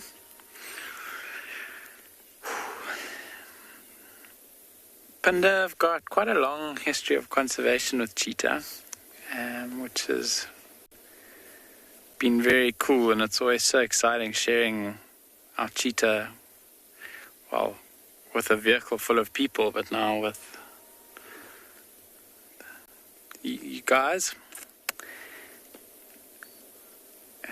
Cheetah are endangered, I think mostly due to habitat loss, among other things like persecution and illegal wildlife trade, but makes reserves like Pinda and other cheetah safe havens and sanctuaries around the country super, super important. We these two males are actually quite new on Punda. We trade animals every couple years to make sure that our genetic diversity doesn't get too small. So you can imagine if you've got the same genetics only and there's nothing new coming or going, that your genetic diversity gets quite small. And that's not a good thing. So we swapped our coalition of 2 males that we had in the south here for these 2. I think these guys have been here for about 1.5 years now, maybe a year. And they really have settled in very well, which is incredible to see.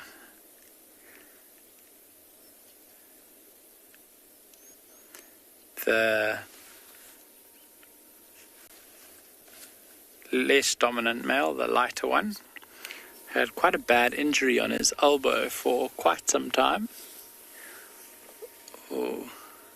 I've just looked behind us now and I can see, we're not going to be able to see it with the camera, but maybe what that male was looking at when he lifted his head now, I can just see, it looks like is it an impala or is it a nyala? I don't know. Grab my binoculars quickly. Coming out from behind us, a good couple 100 meters away.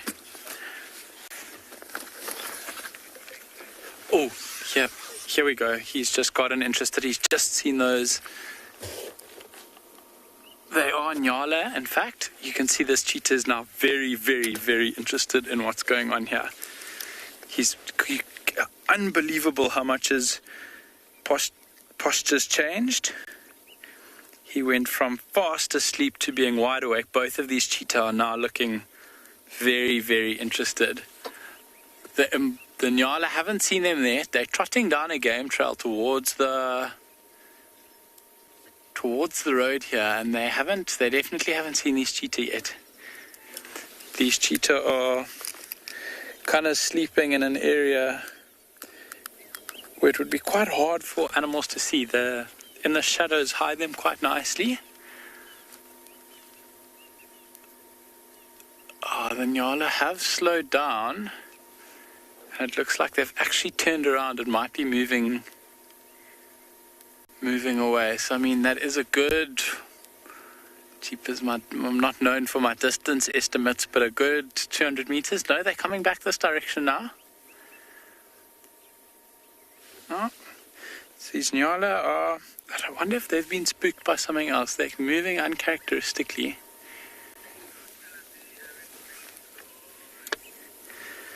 But cheap, as you can see, the focus most definitely very keen. And I mentioned earlier that if they got the opportunity to hunt, I'm sure they would.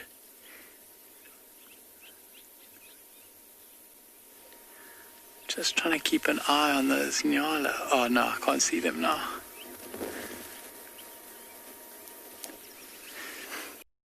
It'll be to see if these cheetah get up and go. Oh no, the nyala are still coming down. Victor, so the largest prey cheetah can hunt significantly increased by the fact that there's 2 of these cheetah here. So these cheetah, I mean, usually I would say small wildebeest, maybe small kudu, small to medium-sized kudu, a zebra, maybe a young zebra if it was on its own or got isolated somehow. But the males that we had previously, it was very, very interesting. They were seen hunting a medium-sized giraffe, which was something that I never would have expected. 2 males also, coalition, 2 brothers, and they managed to take down a giraffe. If it hadn't been caught on video, I would not have believed it.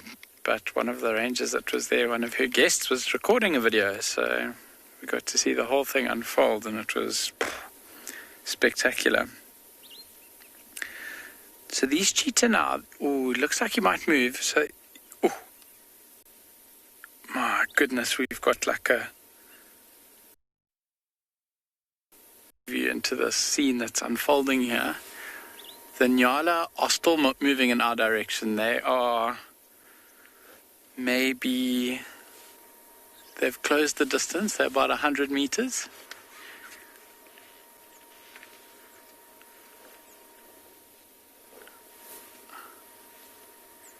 And still walking in our direction.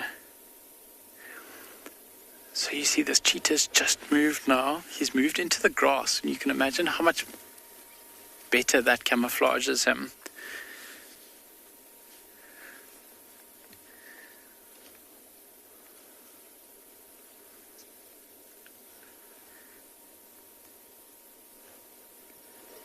As opposed to being out on the road. Oh, these Nyala are, if they don't become aware, what's the wind doing here?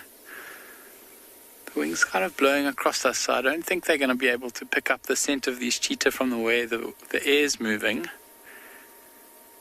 And they actually are now, shame, they're walking up behind us, so I've heard of animals using vehicles to hide and hunt. These Nyala are now doing themselves a huge disfavor by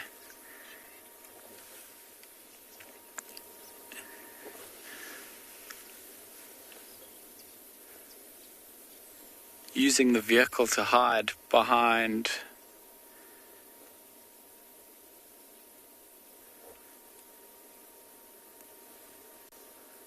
themselves behind, which means they're just going to get closer and closer to these cheetah before they become aware of what's actually going on.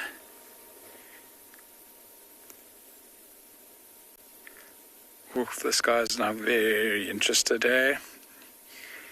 You can see how he's using his... And that other brother hasn't moved an inch. He's sitting dead still. This is very, very exciting. These Nyala are now less than 50 meters behind our vehicle.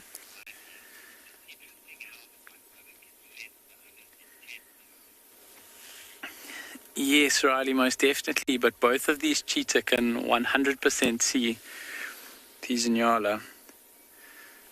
There's no doubt.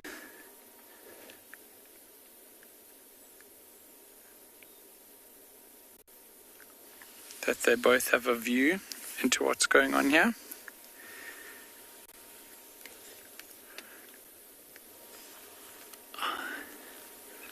So these Nyala have now stopped. Are they moving away? I can't really see.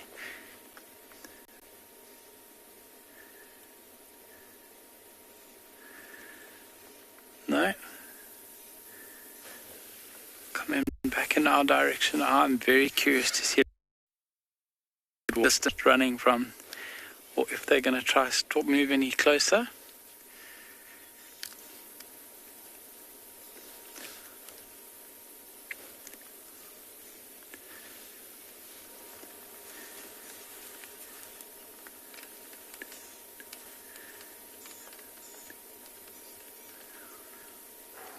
Okay, the Nyala are now moving. They keep stopping and starting.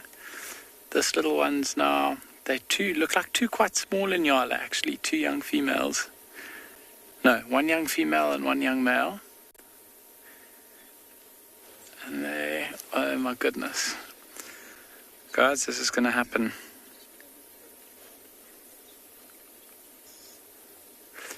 These Nyala, the reason we can't see these Nyala with the camera are they're directly behind the car, and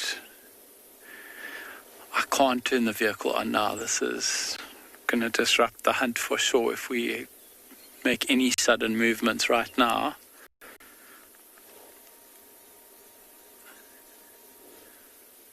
This is unbelievable stuff.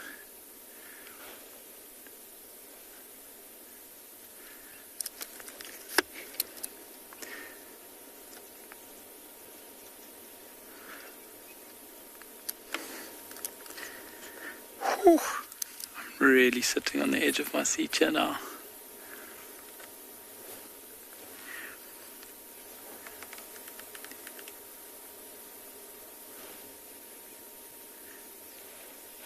So if these cheetah, what they're doing is they're just sitting dead still. And by sitting dead still, these nyala are actually just walking closer and closer and closer. I can't see them now. They're literally right behind the vehicle.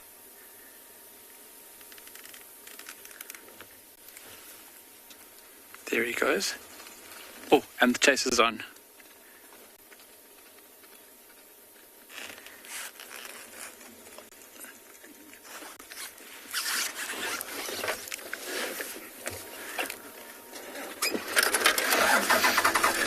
That's unreal stuff. I think they've got one.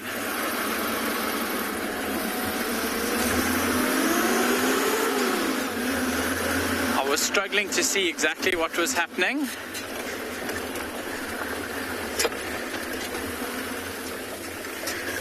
We're just gonna struggle to find exactly where these guys are.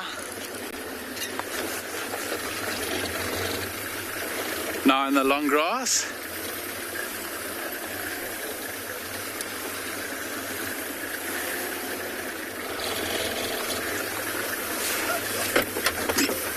Disclaimer, guys, this cheetah have caught one of these nyala.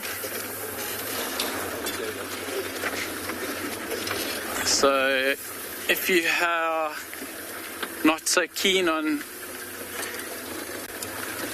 this sort of thing, or if you're feeling sensitive, or if you are sensitive, just beware. So this cheetah is now sitting on this impala. Nyala, sorry, excuse me.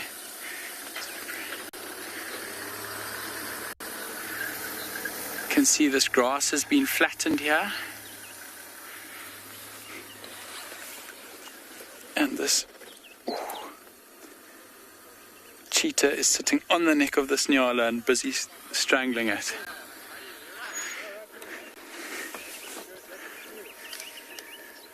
How unbelievable is that? That was incredible. Such a pity we were positioned the way we were and we couldn't see the full chase, but my goodness, that was quite incredible stuff. You saw those cheetah were so patient with waiting for those nyala to get close to them. And now patience paid off, 100% for sure. Hey? Who thought that they were going to see something like that on Wild Earth this morning when they tuned in? I can tell you one thing, I wasn't expecting that. But that is the beauty of the bush, is you never know what to expect. Anything could happen at any time. What an absolute treat. My heart is racing.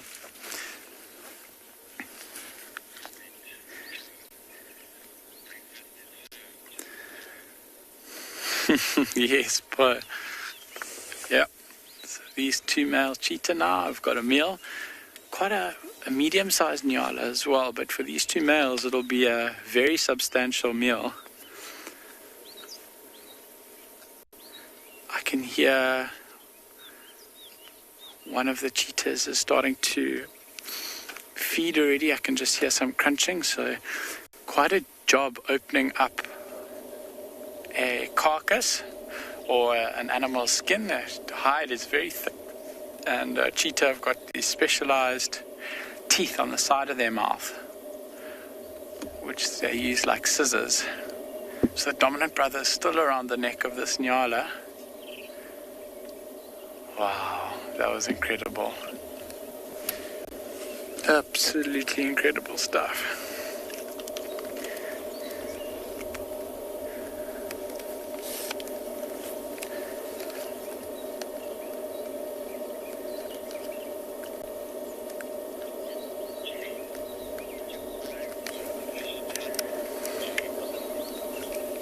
Yeah, James, it was very efficient,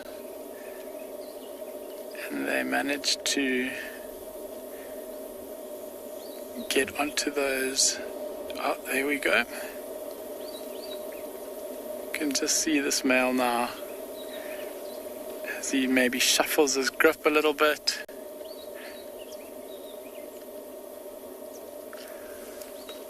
Amazing stuff.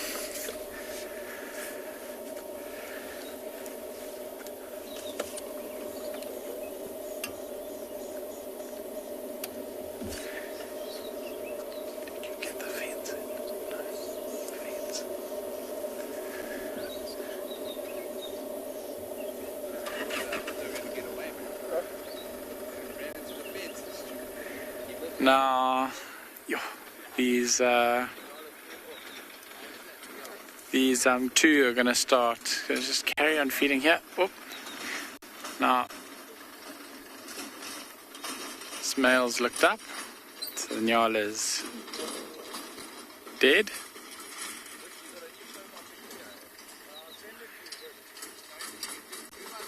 And now I was just looking around to make sure that there's no...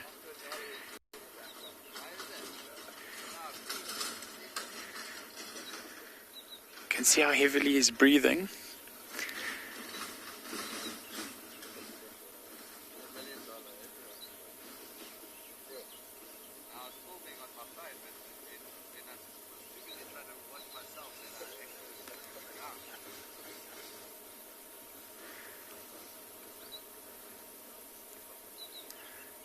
What an incredible scene here this morning.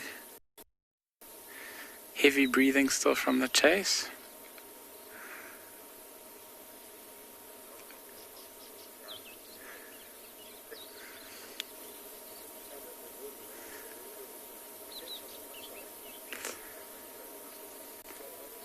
He's just checking around to make sure that there's no other predators in the area that maybe were alerted to a noise.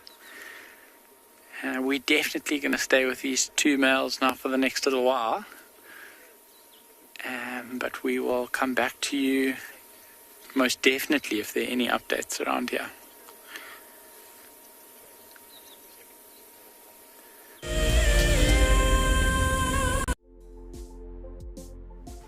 On the 27th of April, Wild Earth will be turning 14 years old, and we wouldn't be here if it wasn't for all of you. And to celebrate, we will be finishing the beautiful book that we started last year that looks at the history so far. But we do need you to be part of it. Please submit your most memorable sighting, or what Wild Earth means to you, or even just your name and a comment to be included inside the book.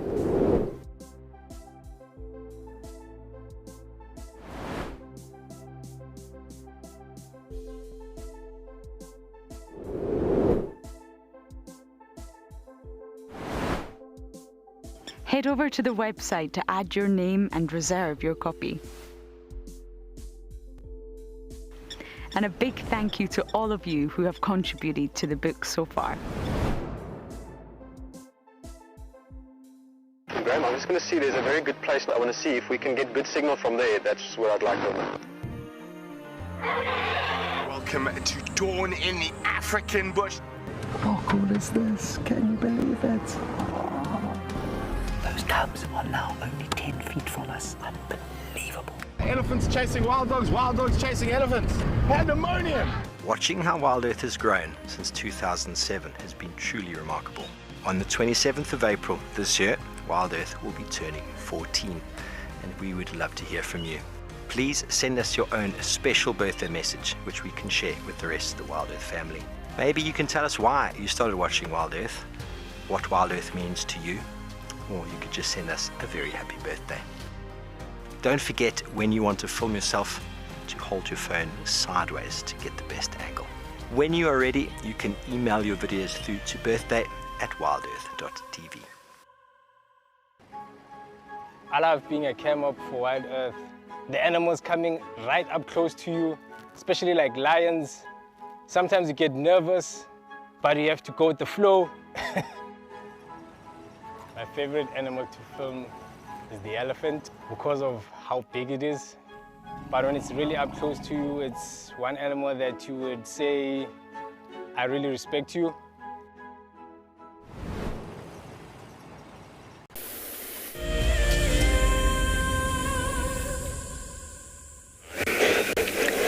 Ladies and gentlemen, it's my absolute pleasure to introduce to you Buffelshoek's newest romantic honeymoon couple. And I'm not joking, that's actually what they get called in on the radio stations. I've got the honeymoon couple. This is a Kruger Male, everyone. I've never met this male before. I don't know anything about him. I just know that he comes from the Kruger. We're at Broken Dam in Buffelshoek, which is very close to the Manguleti boundary, and I guess not too far away from the Kruger boundary. The lady that he is mating with, that you may not be able to see right now because she's rather flat, is a Torchwood Lioness. What a morning. From Klangula to this special sighting. I wasn't sure we would get signal here, but we have, and it's joyous. Now, they've just mated, and from what I can gather from their behaviour, they're absolutely exhausted. Normally at the start of the mating bout, it's fast and it's furious and it's quite aggressive. By the time they get to the end of the mating bout, they're tired. His ribs are jutting out and it's far less aggressive because they can't be bothered. She can't be bothered giving him a paw swipe. He can't be bothered growling. So we're going to keep a really close eye on them because, as you know, lions and leopards, the cats, they mate constantly. Fast, doesn't take long, it's furious, it goes on and on and on and on and on until her estrus cycle comes to an end, and then they part ways. So it's just been really fascinating sitting here with a new male. He's not one of the Avokas, he's not one of the boys that I know, and it's really strange seeing this big, magnificent male. And obviously when he stands up, he needs to stand up to mate. He's huge and his mane is very dark. So if any of you know anything about this lion from the Kruger, please share it with me. But he's a new one for all of us. And Broken Dam is just south of Big Dam, and it's, as I mentioned, very, very close to the Manguleti boundary. So we're far, far away from Juma. But this sighting, I think, was definitely worth it. What a morning. We don't get to spend too much time with Klangula. I mean, we've had some sightings with him, but he's really starting to push down. Things are constantly changing. And I would love to have Klangula around Juma a little bit more because he's just so relaxed. But this male, the Kruger male, was actually called in as being a little bit nervous around the vehicle, so we approached very, very slowly. But he's been absolutely fine. He's obviously very occupied otherwise. And the Torchwood Pride, it's fascinating because I've had the Talamatis here. And also when we had the Torchwood Pride the other day, was it with you, Morgan, the hunt? Yeah. They were also in the exact location that we have the Talamatis. So lots of things are shifting. Janine, I know, what a handsome male lion. Far too many handsome men this morning.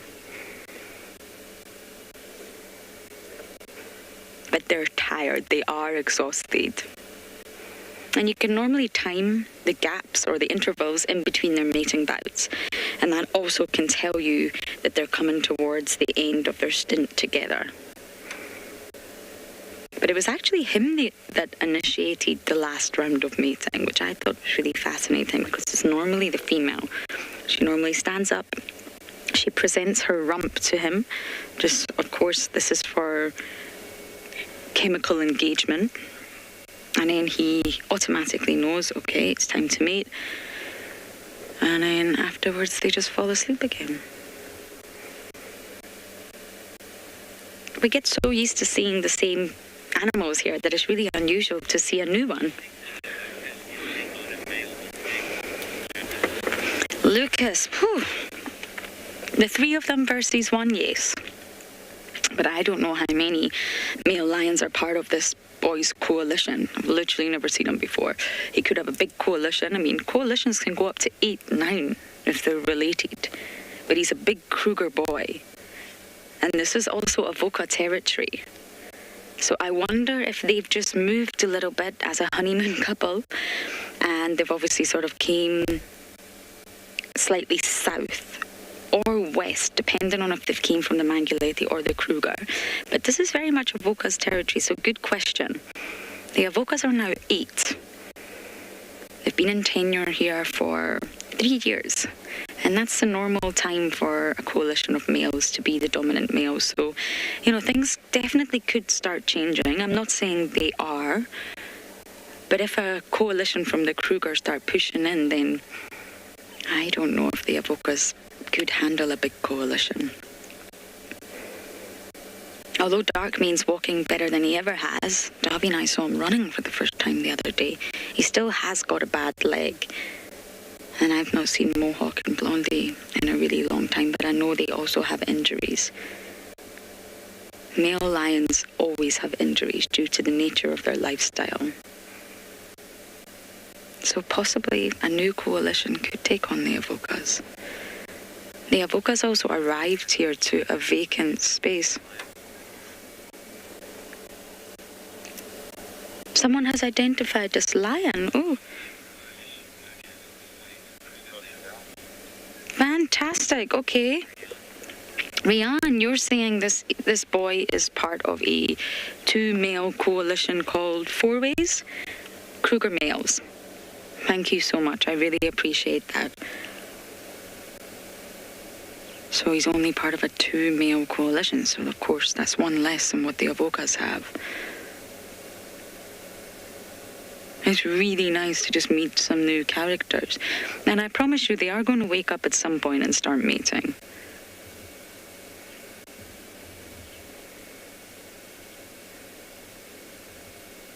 But remember, things are always shifting. I know I say this regularly and I don't want to sound like a broken record, but territories are always shifting, moving, shifting. And of course, a mating pair at this point, they can only think of mating. So Jarrett's going to keep a really close eye on our honeymoon couple. And for now, we're going to send you back to those cheetah.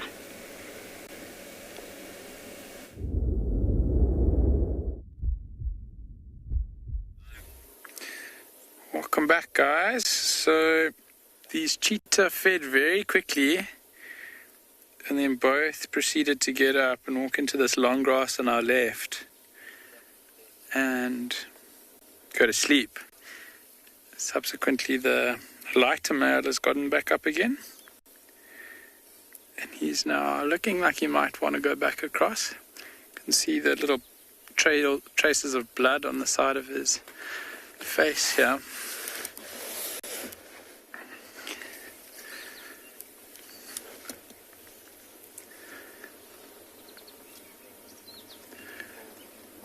From where he's fed already.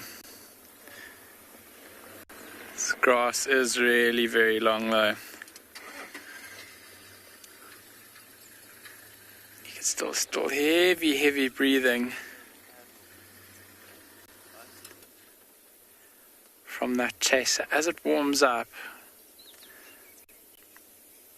any kind of exertion or activity is gonna mean that they've got gonna have to work even harder for any small little movements. Even at this point, feeding is going to be a tiring activity, which is why I think they fed for a little bit and then moved off.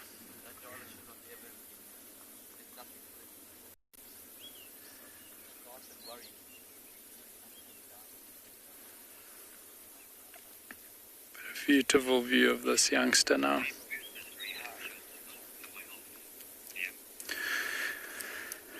Oh, thanks, Liam. That's a very intelligent question.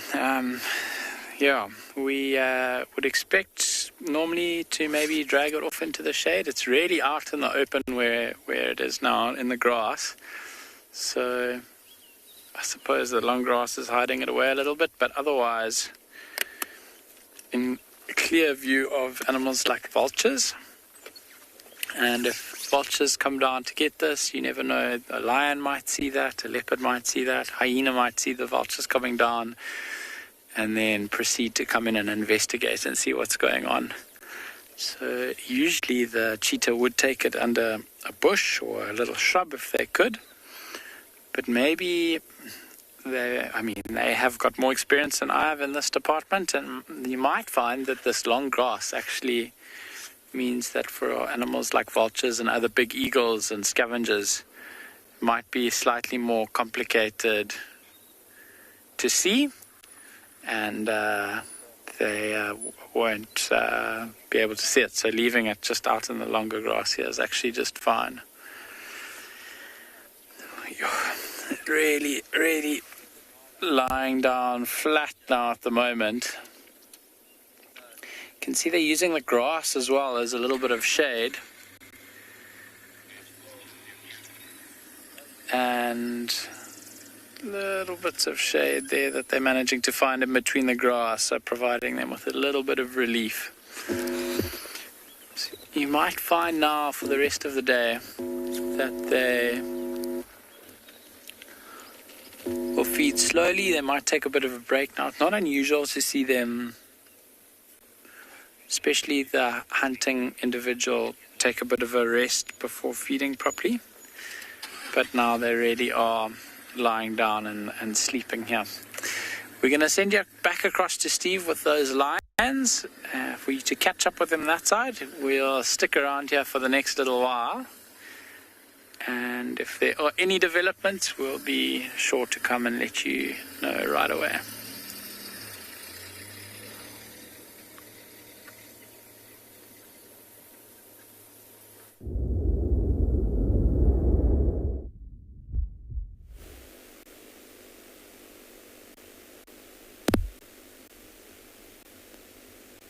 Again, I think, or at least he's trying to. Look at that. She doesn't seem too interested.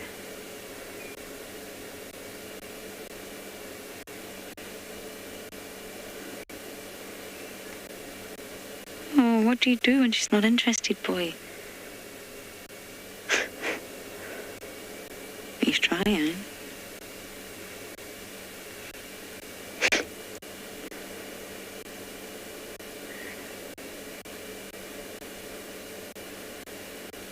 She's not turning over, though.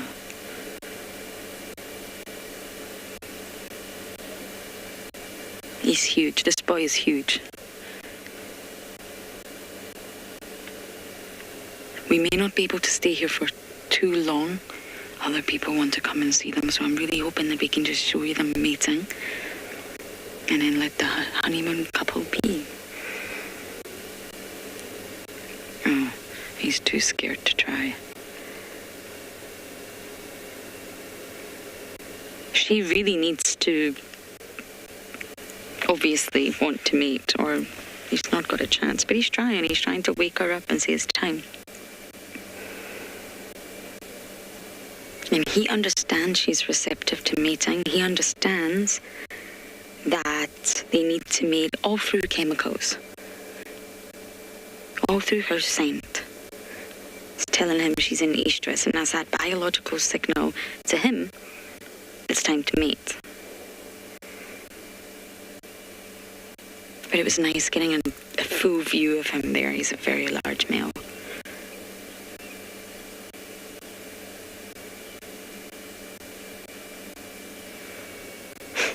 I'm sorry, boy.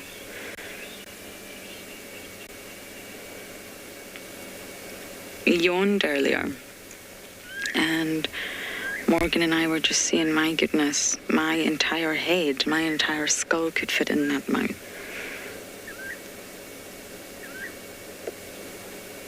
Because when you spend time with a leopard and then you move on to spending time with lions, it's really obvious. The size difference is remarkable.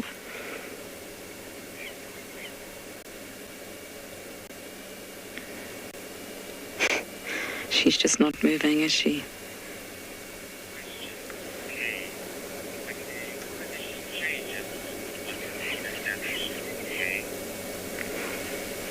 Okay, you're asking would a coalition change? Once it's been truly, truly established, the only changes that you will really find would be if one male passed away. And then, of course, the numbers would decrease. It'd be highly unlikely for once that establishment has taken place and territory ownership and mating with the females, could another male then join? Hey guys, can I just be part of your coalition? I'm kind of on my own over here. That wouldn't happen, because that single male, even if he wanted to be part of the coalition, would immediately be seen as a threat. Although coalition makes sense if the males are related. And again, I go back to that point, reproduction via proxy. You can reproduce through proxy. So if they're a band of brothers or a band of cousins, there's still a lot of similar DNA there. So even if it's not your offspring, but you're still the uncle, well, you've still succeeded to spread on your genes. But if it's a band of completely unrelated individuals, then it makes sense for the coalition to be a little bit smaller, because in essence they are still competitor. They don't share genes. There's no similar DNA. They're strangers. They all want it to be their bloodline at the end of the day. Okay, we're going to keep on mating watch. Hopefully it happens soon. But for now, we're going to send you to Steve with his lions.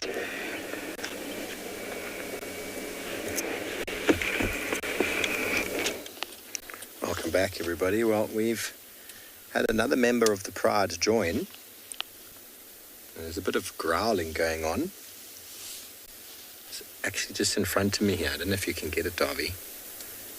One of the younger sub-adults. That was one of the sub-adults. Not quite, eh? Let me just move slightly back. This is also the site of the kill last night. They've just arrived back. And the young boys are feeding on an impala skull. So they're just in the long grass. That lioness is growling. Sorry, it's not the best view. But she's been away, obviously, and she's just joined back. And that's what they do when they haven't seen each other. Sometimes there's a bit of growling. And there those three are feeding on an impala male skull and spinal cord. So that brings it up to 4 adults now that we counted. They were stalking through the long grass here, and they heard impala alarm calling, but these lions hadn't done much. And then out of nowhere, this other lioness that we showed you a moment ago materialized back on the scene, and there was a lot of growling. Let's quickly send you to Lauren.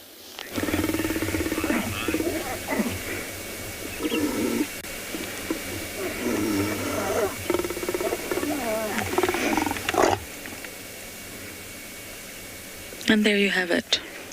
They mated. You got there, boy, didn't you? Oh, he's beautiful. Heavily scarred. If you look at his face, lots of scars around the sort of nasal area. She's tired. That was about a 10-minute window, Morgan, or do you think it was longer? 10 minutes? They're definitely coming to the end of their bout. And you see she rolls on her back. That's quite normal for cats. Immediately after mating to roll onto their back. But it can be a lot more aggressive than that.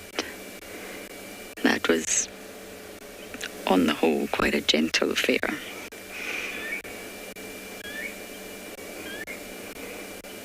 You see, he's got a very black mane going all the way down the chest. Fantastic job from our FC team being right on the ball there, because it doesn't last long. It really doesn't. And they mate in this manner to ensure success, because the sort of chances of successful fertilization are very low for a female lion. So a one-off mating bout is really not going to result in any success. Sorry about that. And there's no dominant male in a male lion coalition. Yes, there can be a strongest one or a fitter one, but there's no dominant male when it comes to lion coalition.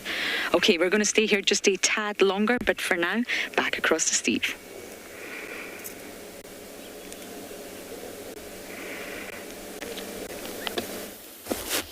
Welcome back, everyone. Well, here's the impala horns. Once more, here we go. This lioness is up, Darby. Let's see what happens when she comes closer. It's one of the pale-eyed younger lionesses who's either looking very pregnant or she's full, but her mammary glands are a little bit distended. Let's see what happens here. Now, last time I saw the the younger lionesses, they had not had cubs.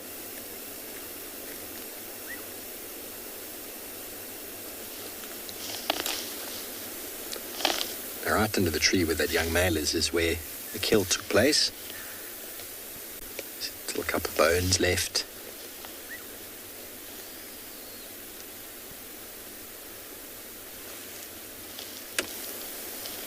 She's going to go and say hello to another lioness that's at the back there. They have missed each other. Let's move up.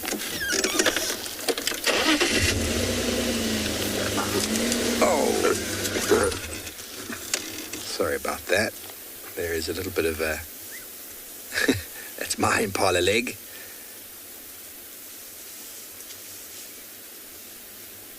Lions don't like to share.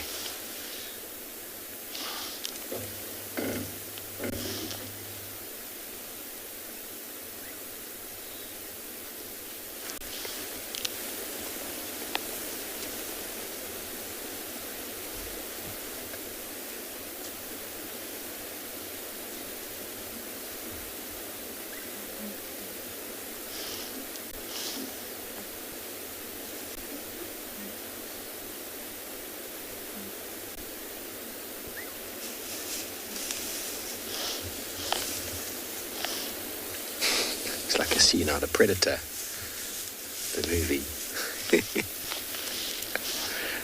See, so that most of the bones there on the spinal column are a little bit too hard. They'll eat as much of it as they can. But that's all you find, really, of an impala.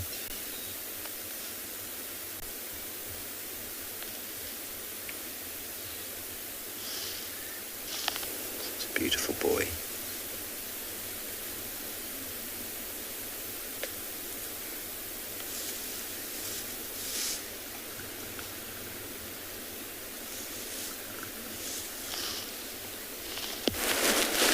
Chris is still a way off. Yeah, let's watch here. He comes closer to his brother.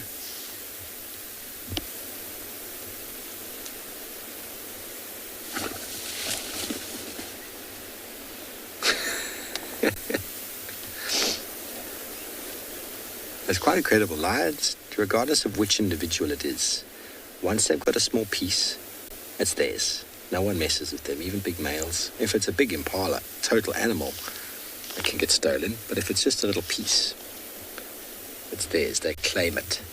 Chris, you want to know about super pride? See how they're far away off for super pride? I don't think this area sustains mega prides. They get to a certain stage and they have to move, they have to split. The buffalo aren't always in this area, so the prides that frequent this area need to break up from time to time. If they only had giraffe and buffalo to feed on all the time, then being a big mega pride definitely would be sustainable. But even the mega prides only last for so long till the males. There's always invariably a whole lot of young males that are part of that mega pride, and they get pushed away or they just start over competing. You see how this younger male we saw a moment ago is just beating everyone up around his impala leg. That's going to happen more and more as all of these young boys get bigger and stronger. They're actually going to become quite a nuisance for the lionesses. They just want all the food.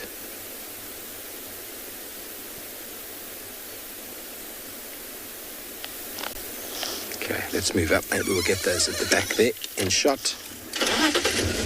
Lions everywhere.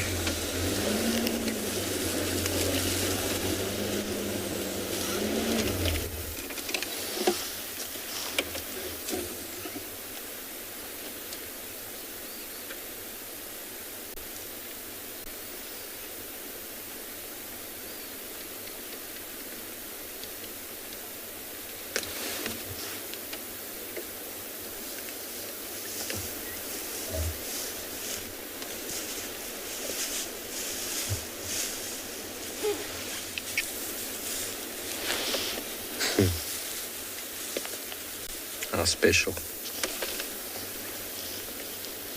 You hungry, girl?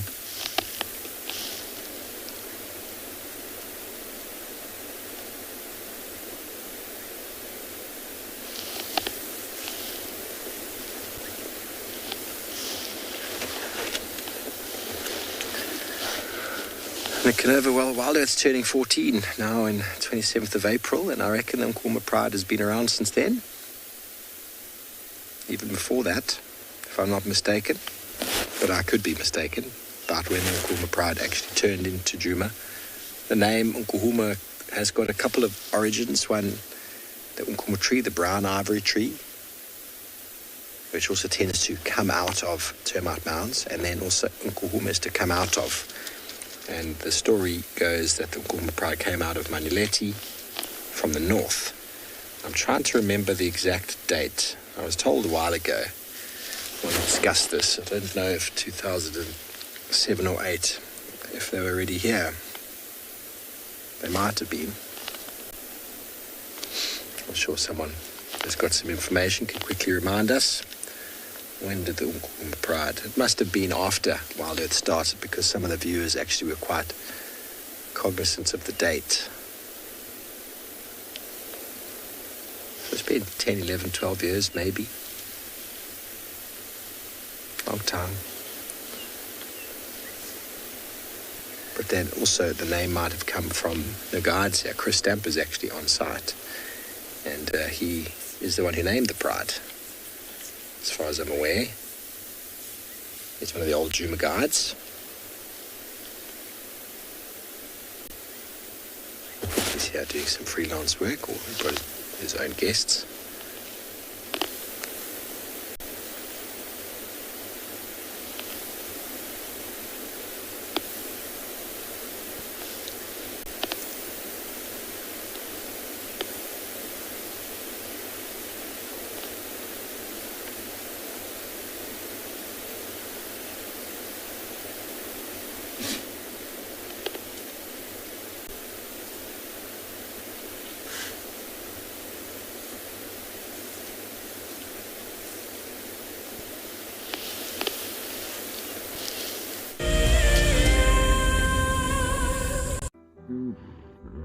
Nestled on the banks of one of the largest lakes in the Sabi Sands lies an award-winning game lodge called Cheetah.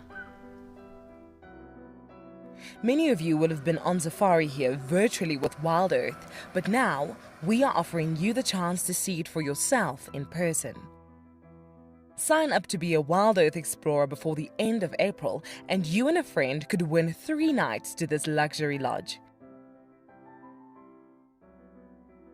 In addition to the unforgettable safaris, you can unwind on the deck, relax in the pool, and even savor the various bush dining experiences. Cheetah's holistic approach to hospitality, with specific emphasis on conservation, will leave you with the very best memories of the African wild. Wild Earth Explorers, it's in your nature. So in 1998, we had this idea to go and put a live web camera on a waterhole somewhere in the Sabi Sands next to the Kruger National Park. And I approached just about every single landowner, and everybody thought I was completely crazy until I met Yuri and Pippa Moorman. We thought it was definitely a fun idea and a worthwhile thing to experiment. And it immediately became a runaway success. And it gave people all around the world the opportunity to watch a little piece of Africa day and night. Back in 1998, it was the very early stages of the internet. And all we were able to do was to get a 30-second refreshing JPEG out of that camera. But over time, what we began to do is focus more and more on trying to develop this concept of giving people the opportunity to go on safari. Even though we live just 500 meters up this hill, we still put the camera on to see what's happening. Absolutely, we watch it ourselves. My name is Taylor McCurdy and I work for Eco Training. I love hearing from all of the viewers. However, I particularly enjoy those of you who have been watching for a few years. Your questions are just so advanced and they really get me thinking. If you'd like to ask a question on Wild Earth, you need to register on our website. Once you've done that, head to the live safari page and submit your questions below the live.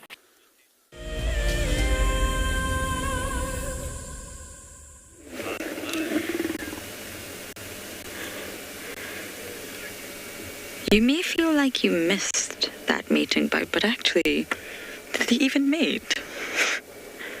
They're very tired. I obviously don't know how long they've been mating for, but they're both exhausted. That was all of 5 seconds. You really didn't miss anything.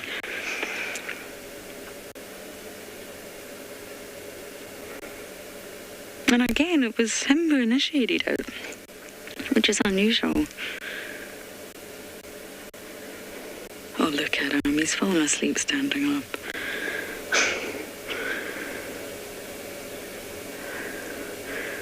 And that's how powerful the biological drive is. Innate biological...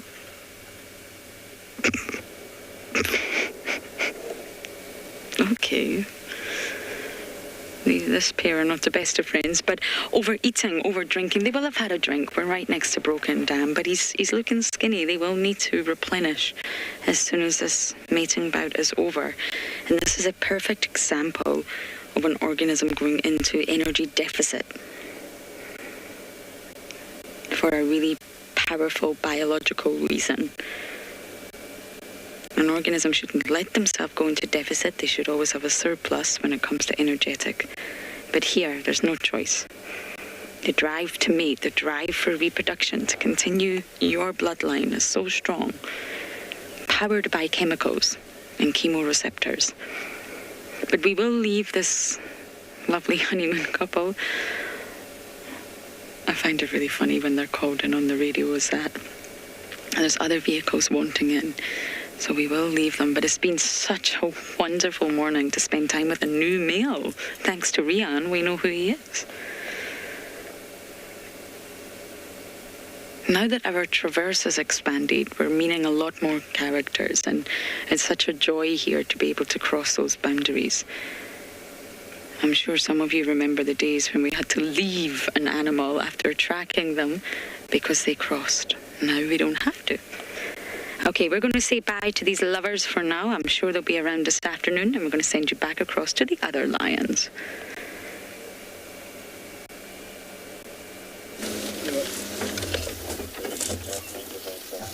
Okay, well, everybody, well, they've all started moving around. They're all lying up in all different areas. We've got a couple on the right, a couple in front, but 4 adults and 6 youngsters. So you see these ones here? That might be a better view. A little bit of shade. There's not too much shade here. All these trees are lightly shaded, so the lions are scattered amongst them, but there's not huge amounts of sun at the moment. So where we leave them now, well, here comes one with a leg. It's like, oh, everybody's left me behind. I'm going to eat this leg on my own. No, on my own. But wants to be close enough so it doesn't get left behind again.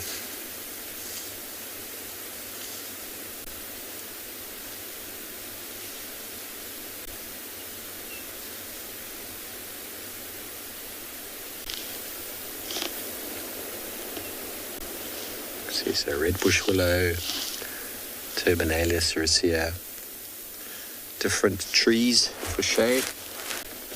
All about the shade. I was asked last night, do they pick particular trees? The ones that provide shade. Here comes some more.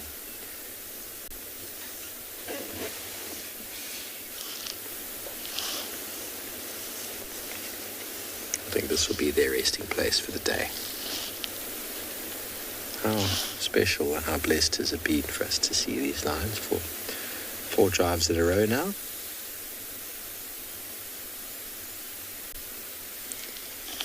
And all on our own. It's as if nobody likes them Kruger Pride anymore. We love them, don't we, Darby? You were so impressed to see how big they've gotten.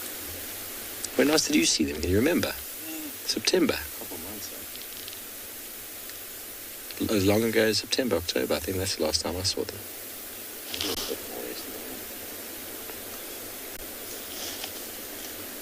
Well, we had 3 lionesses through the other day that I was almost certain on Kruger Pride, but I never got a 100% guarantee. Oh, I keep dreaming they're far from Kalamba. They walked right past her den site with the first morning we found them. They walked right past it. Well, I don't know if they walked in the drainage past it, but they went up and down the road, past the road that gets us close to the den. They walked up and down that road, and then they went through the same drainage that she's denning in. But that is what happens. These animals all move through the landscape. Hyenas, lions, leopards, and they all have to somehow survive. But just goes to show you, everybody, the kill from yesterday morning. The lions are now lying up 30 meters from it. So 3 days in a row, they're in about 400-meter radius of where they were the night before.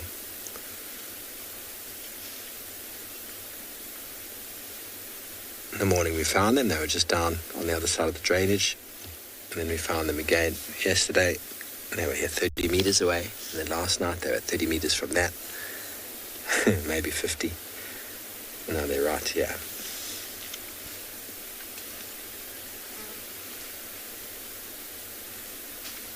It is pretty random how they get to those spots. It's not by choice. They're moving, looking for food. They'd always find it. And then once the temperature starts to change, start getting into a bit of a grooming session.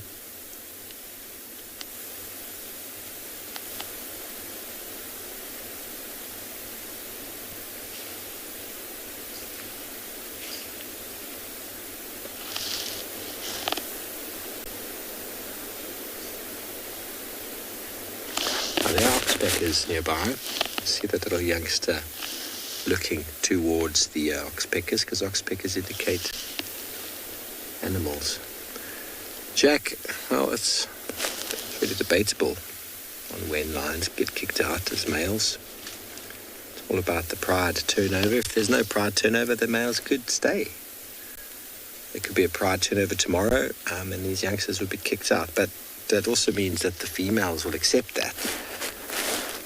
There are some new males hanging around. They've been on some mobili.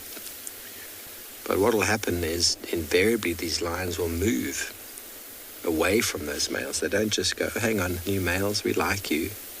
Kill our young males for us. No, they'll move away from them for as long as they possibly can until there's no more moving away.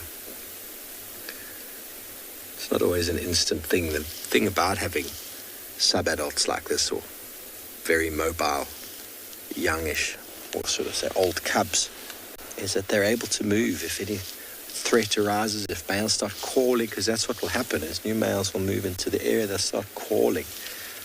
And these lionesses will go, we don't know those boys, and they'll just go the opposite direction. And they'll keep doing that until the youngsters are strong enough and big enough. But inevitably, they'll meet up. But it's normally from 2 to 3.5 that can happen, but it can happen even earlier.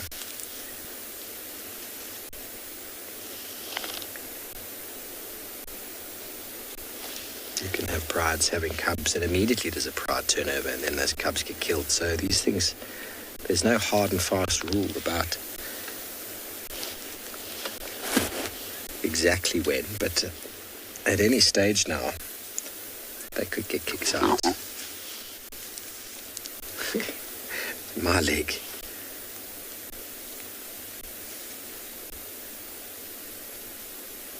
Okay, well, they're all going pretty flat in the shade now. I think we've had a wonderful morning with the Unkorma Pride. I wanted to see them before going, and well, haven't we just?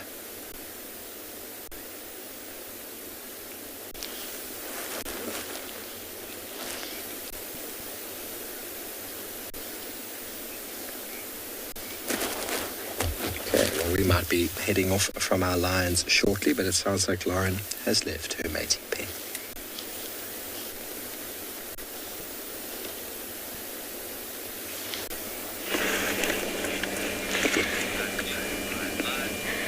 We've just came across the most wonderful sighting. 4 southern ground hornbills. We've just left the lions. We're now north of Kyamanzi. I haven't seen southern ground hornbills in quite a while. They were always on quarantine, and they seem to have disappeared. You can see this still shows you how long the grass is. I mean, these birds are tall, but still the grass is still exceptionally long. It's subsiding and it's dying. You can see by the colour. Winter colour scheme is definitely here, but it's still very, very tall. They normally are found together in groups of about 4 or 5. That's entirely normal. But I think 9 is one of the largest groups of these birds recorded. And they're just roaming the grass looking for lizards, insects, small little mammals, be it a squirrel, a gerbil, a mongoose, scrub hare. I've seen these birds eat scrub hares, snails, other birds, even venomous snakes. They're experts at eating venomous snakes. Even a tortoise, look at the shape of that sort of bill. They can easily smash through a tortoise shell. Nectar, most likely, they will be related. It's very hard for me to tell from here which ones are the male and female. You can tell the difference, I'll show you in just a moment. But normally you will have sort of a dominant female in the group, and she will have a blue patch under her chin. So you can normally sort of figure out her and the male, and then you will have the helpers, and they are definitely always related. The juveniles, you can normally tell they look completely different. It's actually really fascinating. I'm going to try and just quickly grab my bird book and show you guys.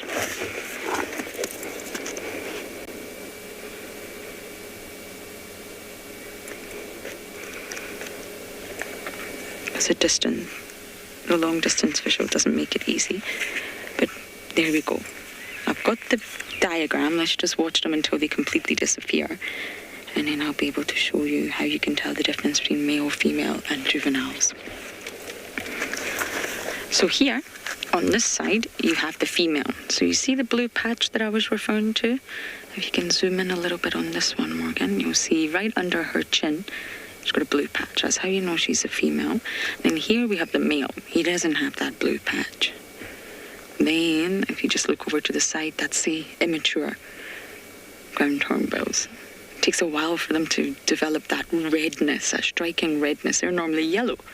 So it's actually quite obvious to sort of identify male, female, and young.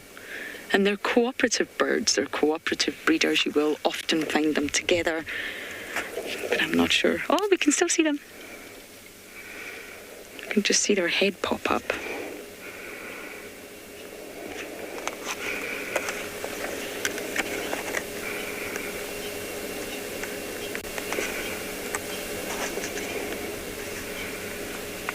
Yeah, look at them go. Feeding all day long. They are diurnal. They go down once the sun goes down.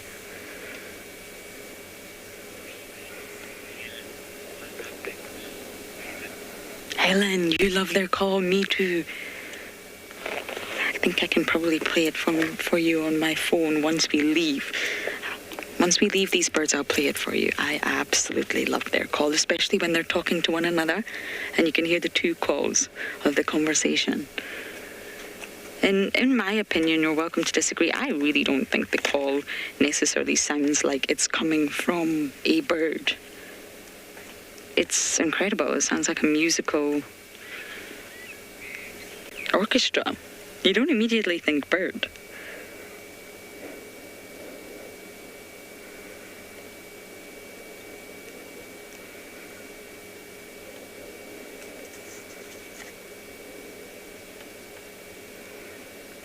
They're really long-lived birds, and they only reach sort of sexual maturity at about 6 years old.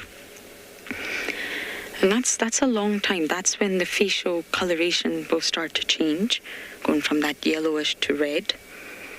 And the females, they will actually leave their natal flock that they were born into and they will join up with a new group of males to form a new flock. She is the dominant one. So normally it's one female, some males, and some juveniles. And the most dominant of all those males will mate with her, and they become the dominant pair. So you'll have the dominant female that's an immigrant, and then you will have the dominant male. And they mate for life. They're completely monogamous for life, not just temporary, as some monogamous birds are.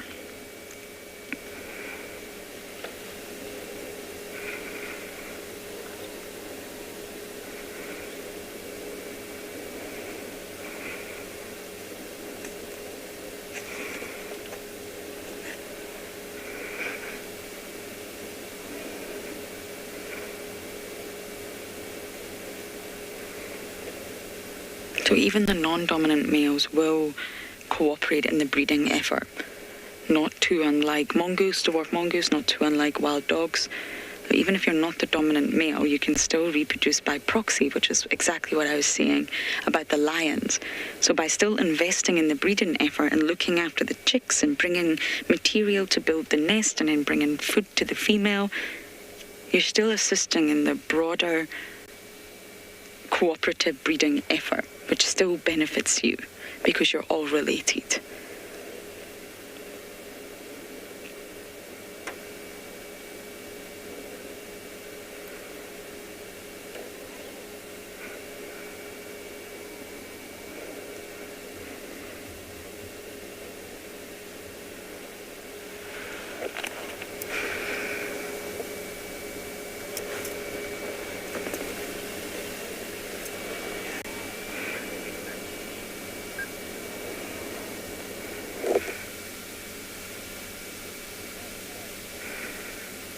I think they're far enough away for me to play their call. They're very, very far away, and I, of course, can hold up my microphone and my phone to the microphone, so hold on. Many of you will have heard this. Okay.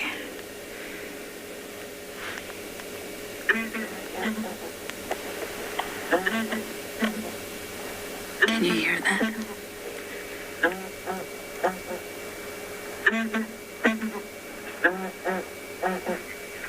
Isn't that fantastic? That's coming from my phone on the lowest volume.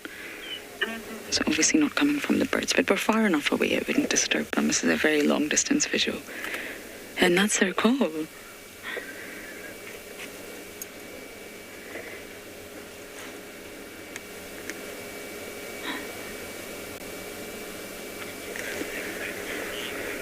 It was such a lovely sighting after all the other sightings we've had today. So as we bumble back down to Djuma, we're going to send you back across to Steve.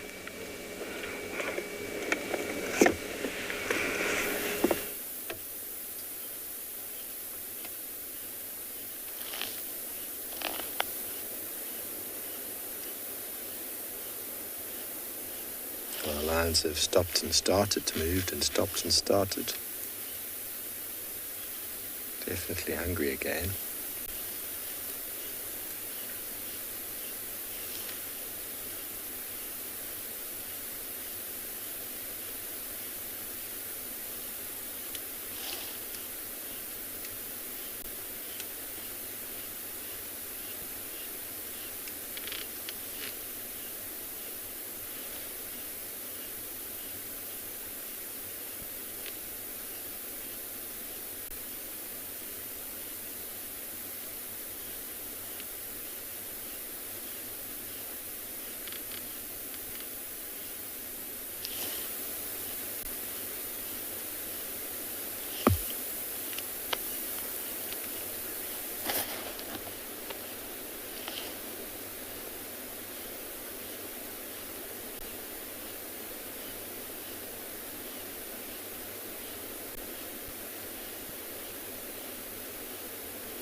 They're very penetrating eyes, Kim.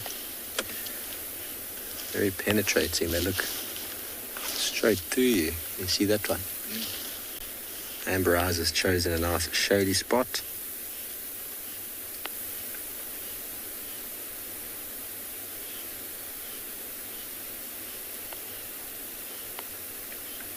to going into rest mode.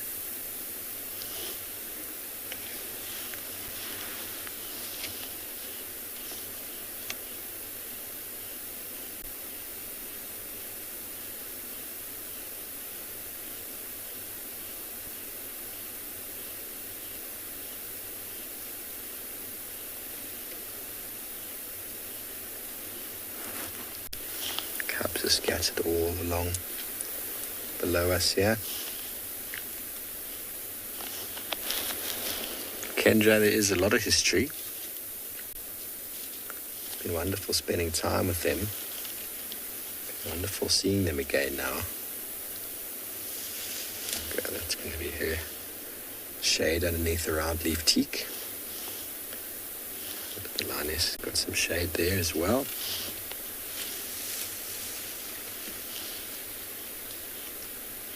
A little bit more shade required. And one by one the cubs will slowly come up here because they need to be close enough to the adults and get left behind again.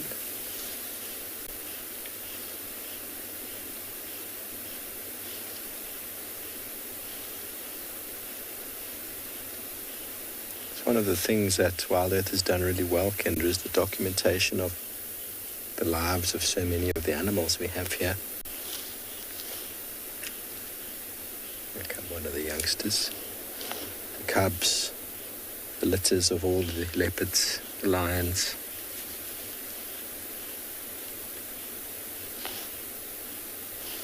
And to slowly come out.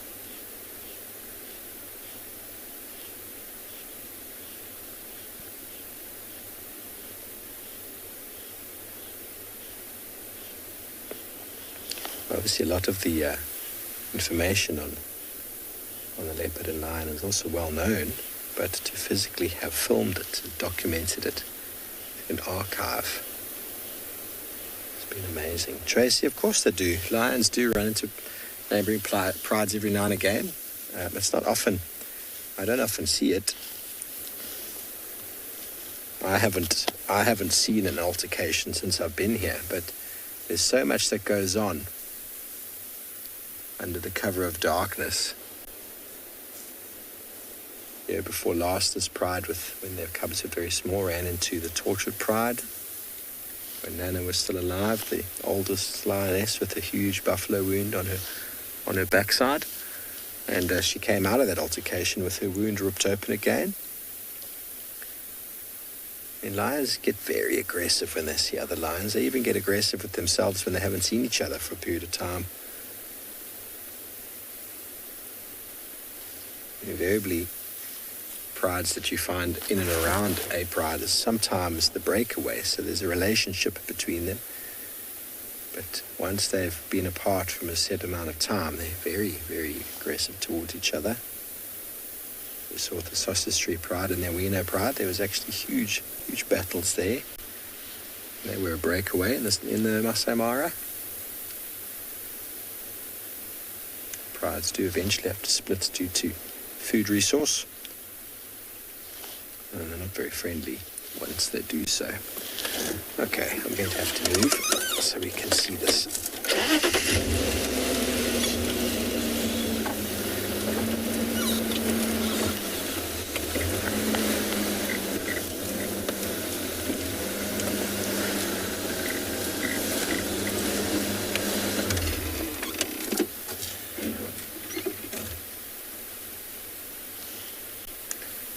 But a lot of the time, prides call and scent mark so as to alleviate the need to run into each other. Because when they do run into each other, it's going to be an altercation. The males often might be in the scene as well, just to stand there and watch the ladies have at it. But it can be very violent, very aggressive, and cubs can land up being killed, as Pat saw in the Masai Mara on a hippo carcass.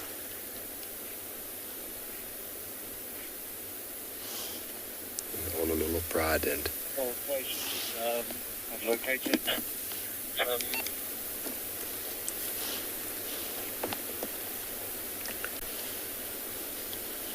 the small and the weak individuals in a pride often get injured the easiest. Lions are very good at taking a beating, but if a single lioness gets outnumbered by 3 or 4 lionesses, there's a very good chance she could get killed.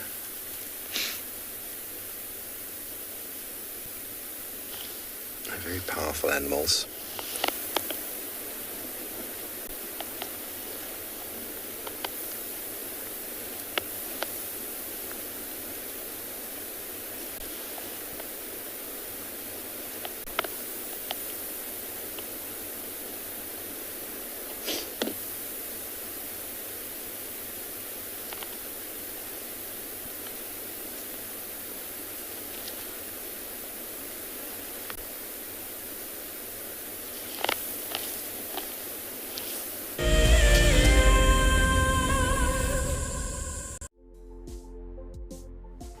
On the 27th of April, Wild Earth will be turning 14 years old, and we wouldn't be here if it wasn't for all of you. And to celebrate, we will be finishing the beautiful book that we started last year that looks at the history so far. But we do need you to be part of it. Please submit your most memorable sighting, or what Wild Earth means to you, or even just your name and a comment to be included inside the book.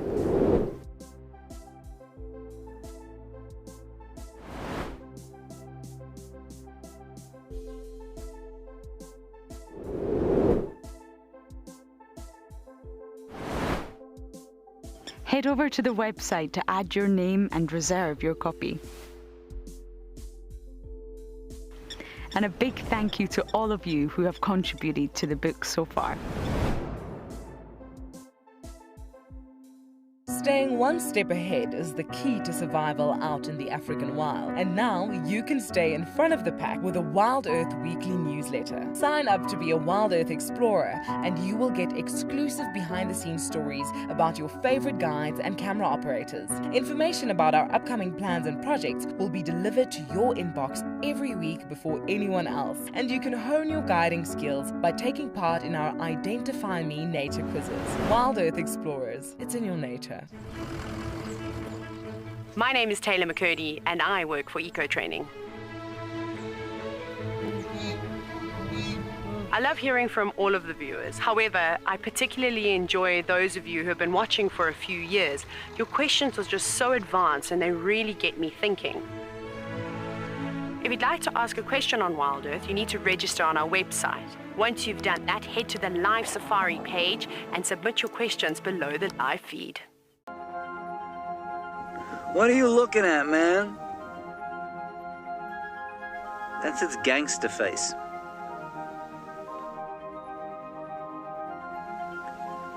It has the manners of a common variety vagabond. Look at it, chewing with its mouth open like that.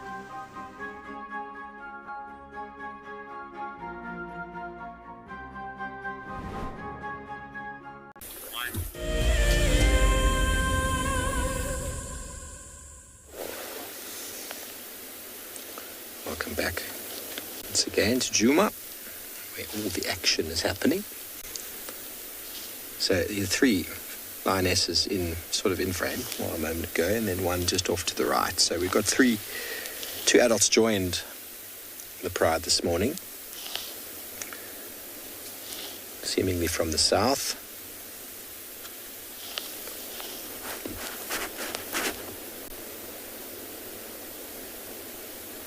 They're enjoying a lovely little bit of shade here.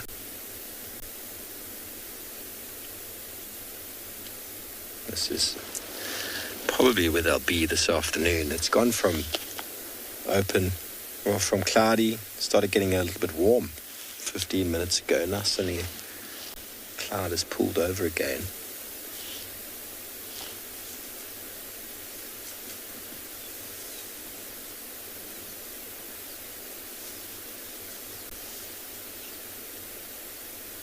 So if it does stay relatively cool, the lions could move and hunt. If it gets warmer, they will be right here. Jacqueline and the Telematis were at Jordan's Dam. I think they found them this morning. Jordan's is right in the north.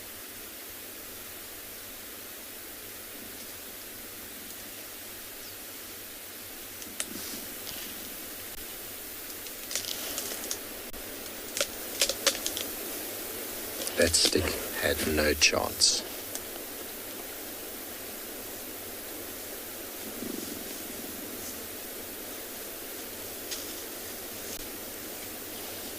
This lioness on her back is growling. She's the one who arrived late and has been growling non-stop at every lion that goes near her.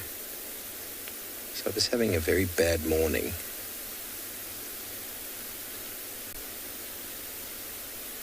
But that growling when another lion approaches is basically a very obvious sign of don't you come near me today. We all have those days. We don't growl at people, but we definitely have looks we give that indicate we're in no mood.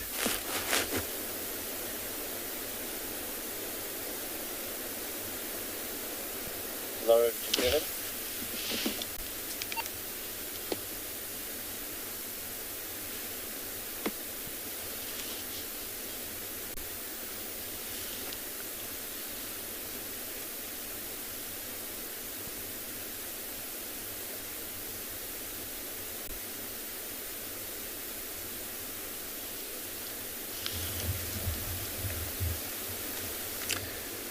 Well, everybody, I love spending time with them as well. We hoped they were going to get up to something this morning, but it's been nice just to see them moving about. It's wonderful seeing the reunion last night of the cubs come running back in. Overwhelming, ecstatic excitement the youngsters had of finding the adults again.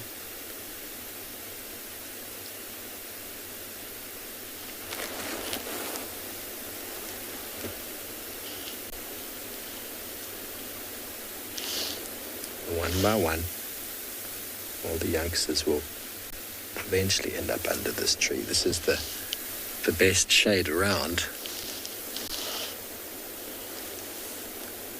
Made up of mainly red bush willows, which are still in full leaf.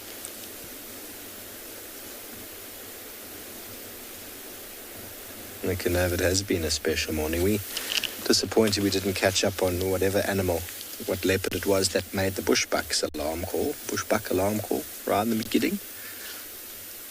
And then Kalamba's fresh tracks heading towards her den.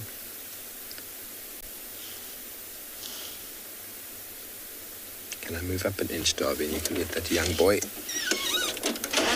trying as hard as he can to hide behind that little green bush, the round-leafed teak.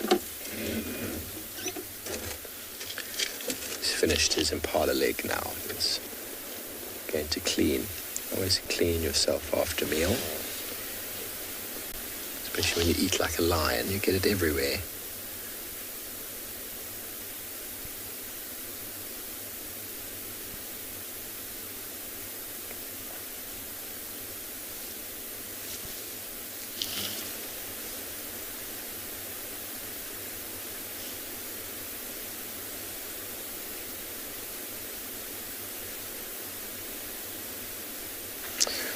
Well, everyone, we hope you've enjoyed this very cat-filled morning. It's been wonderful sharing with you.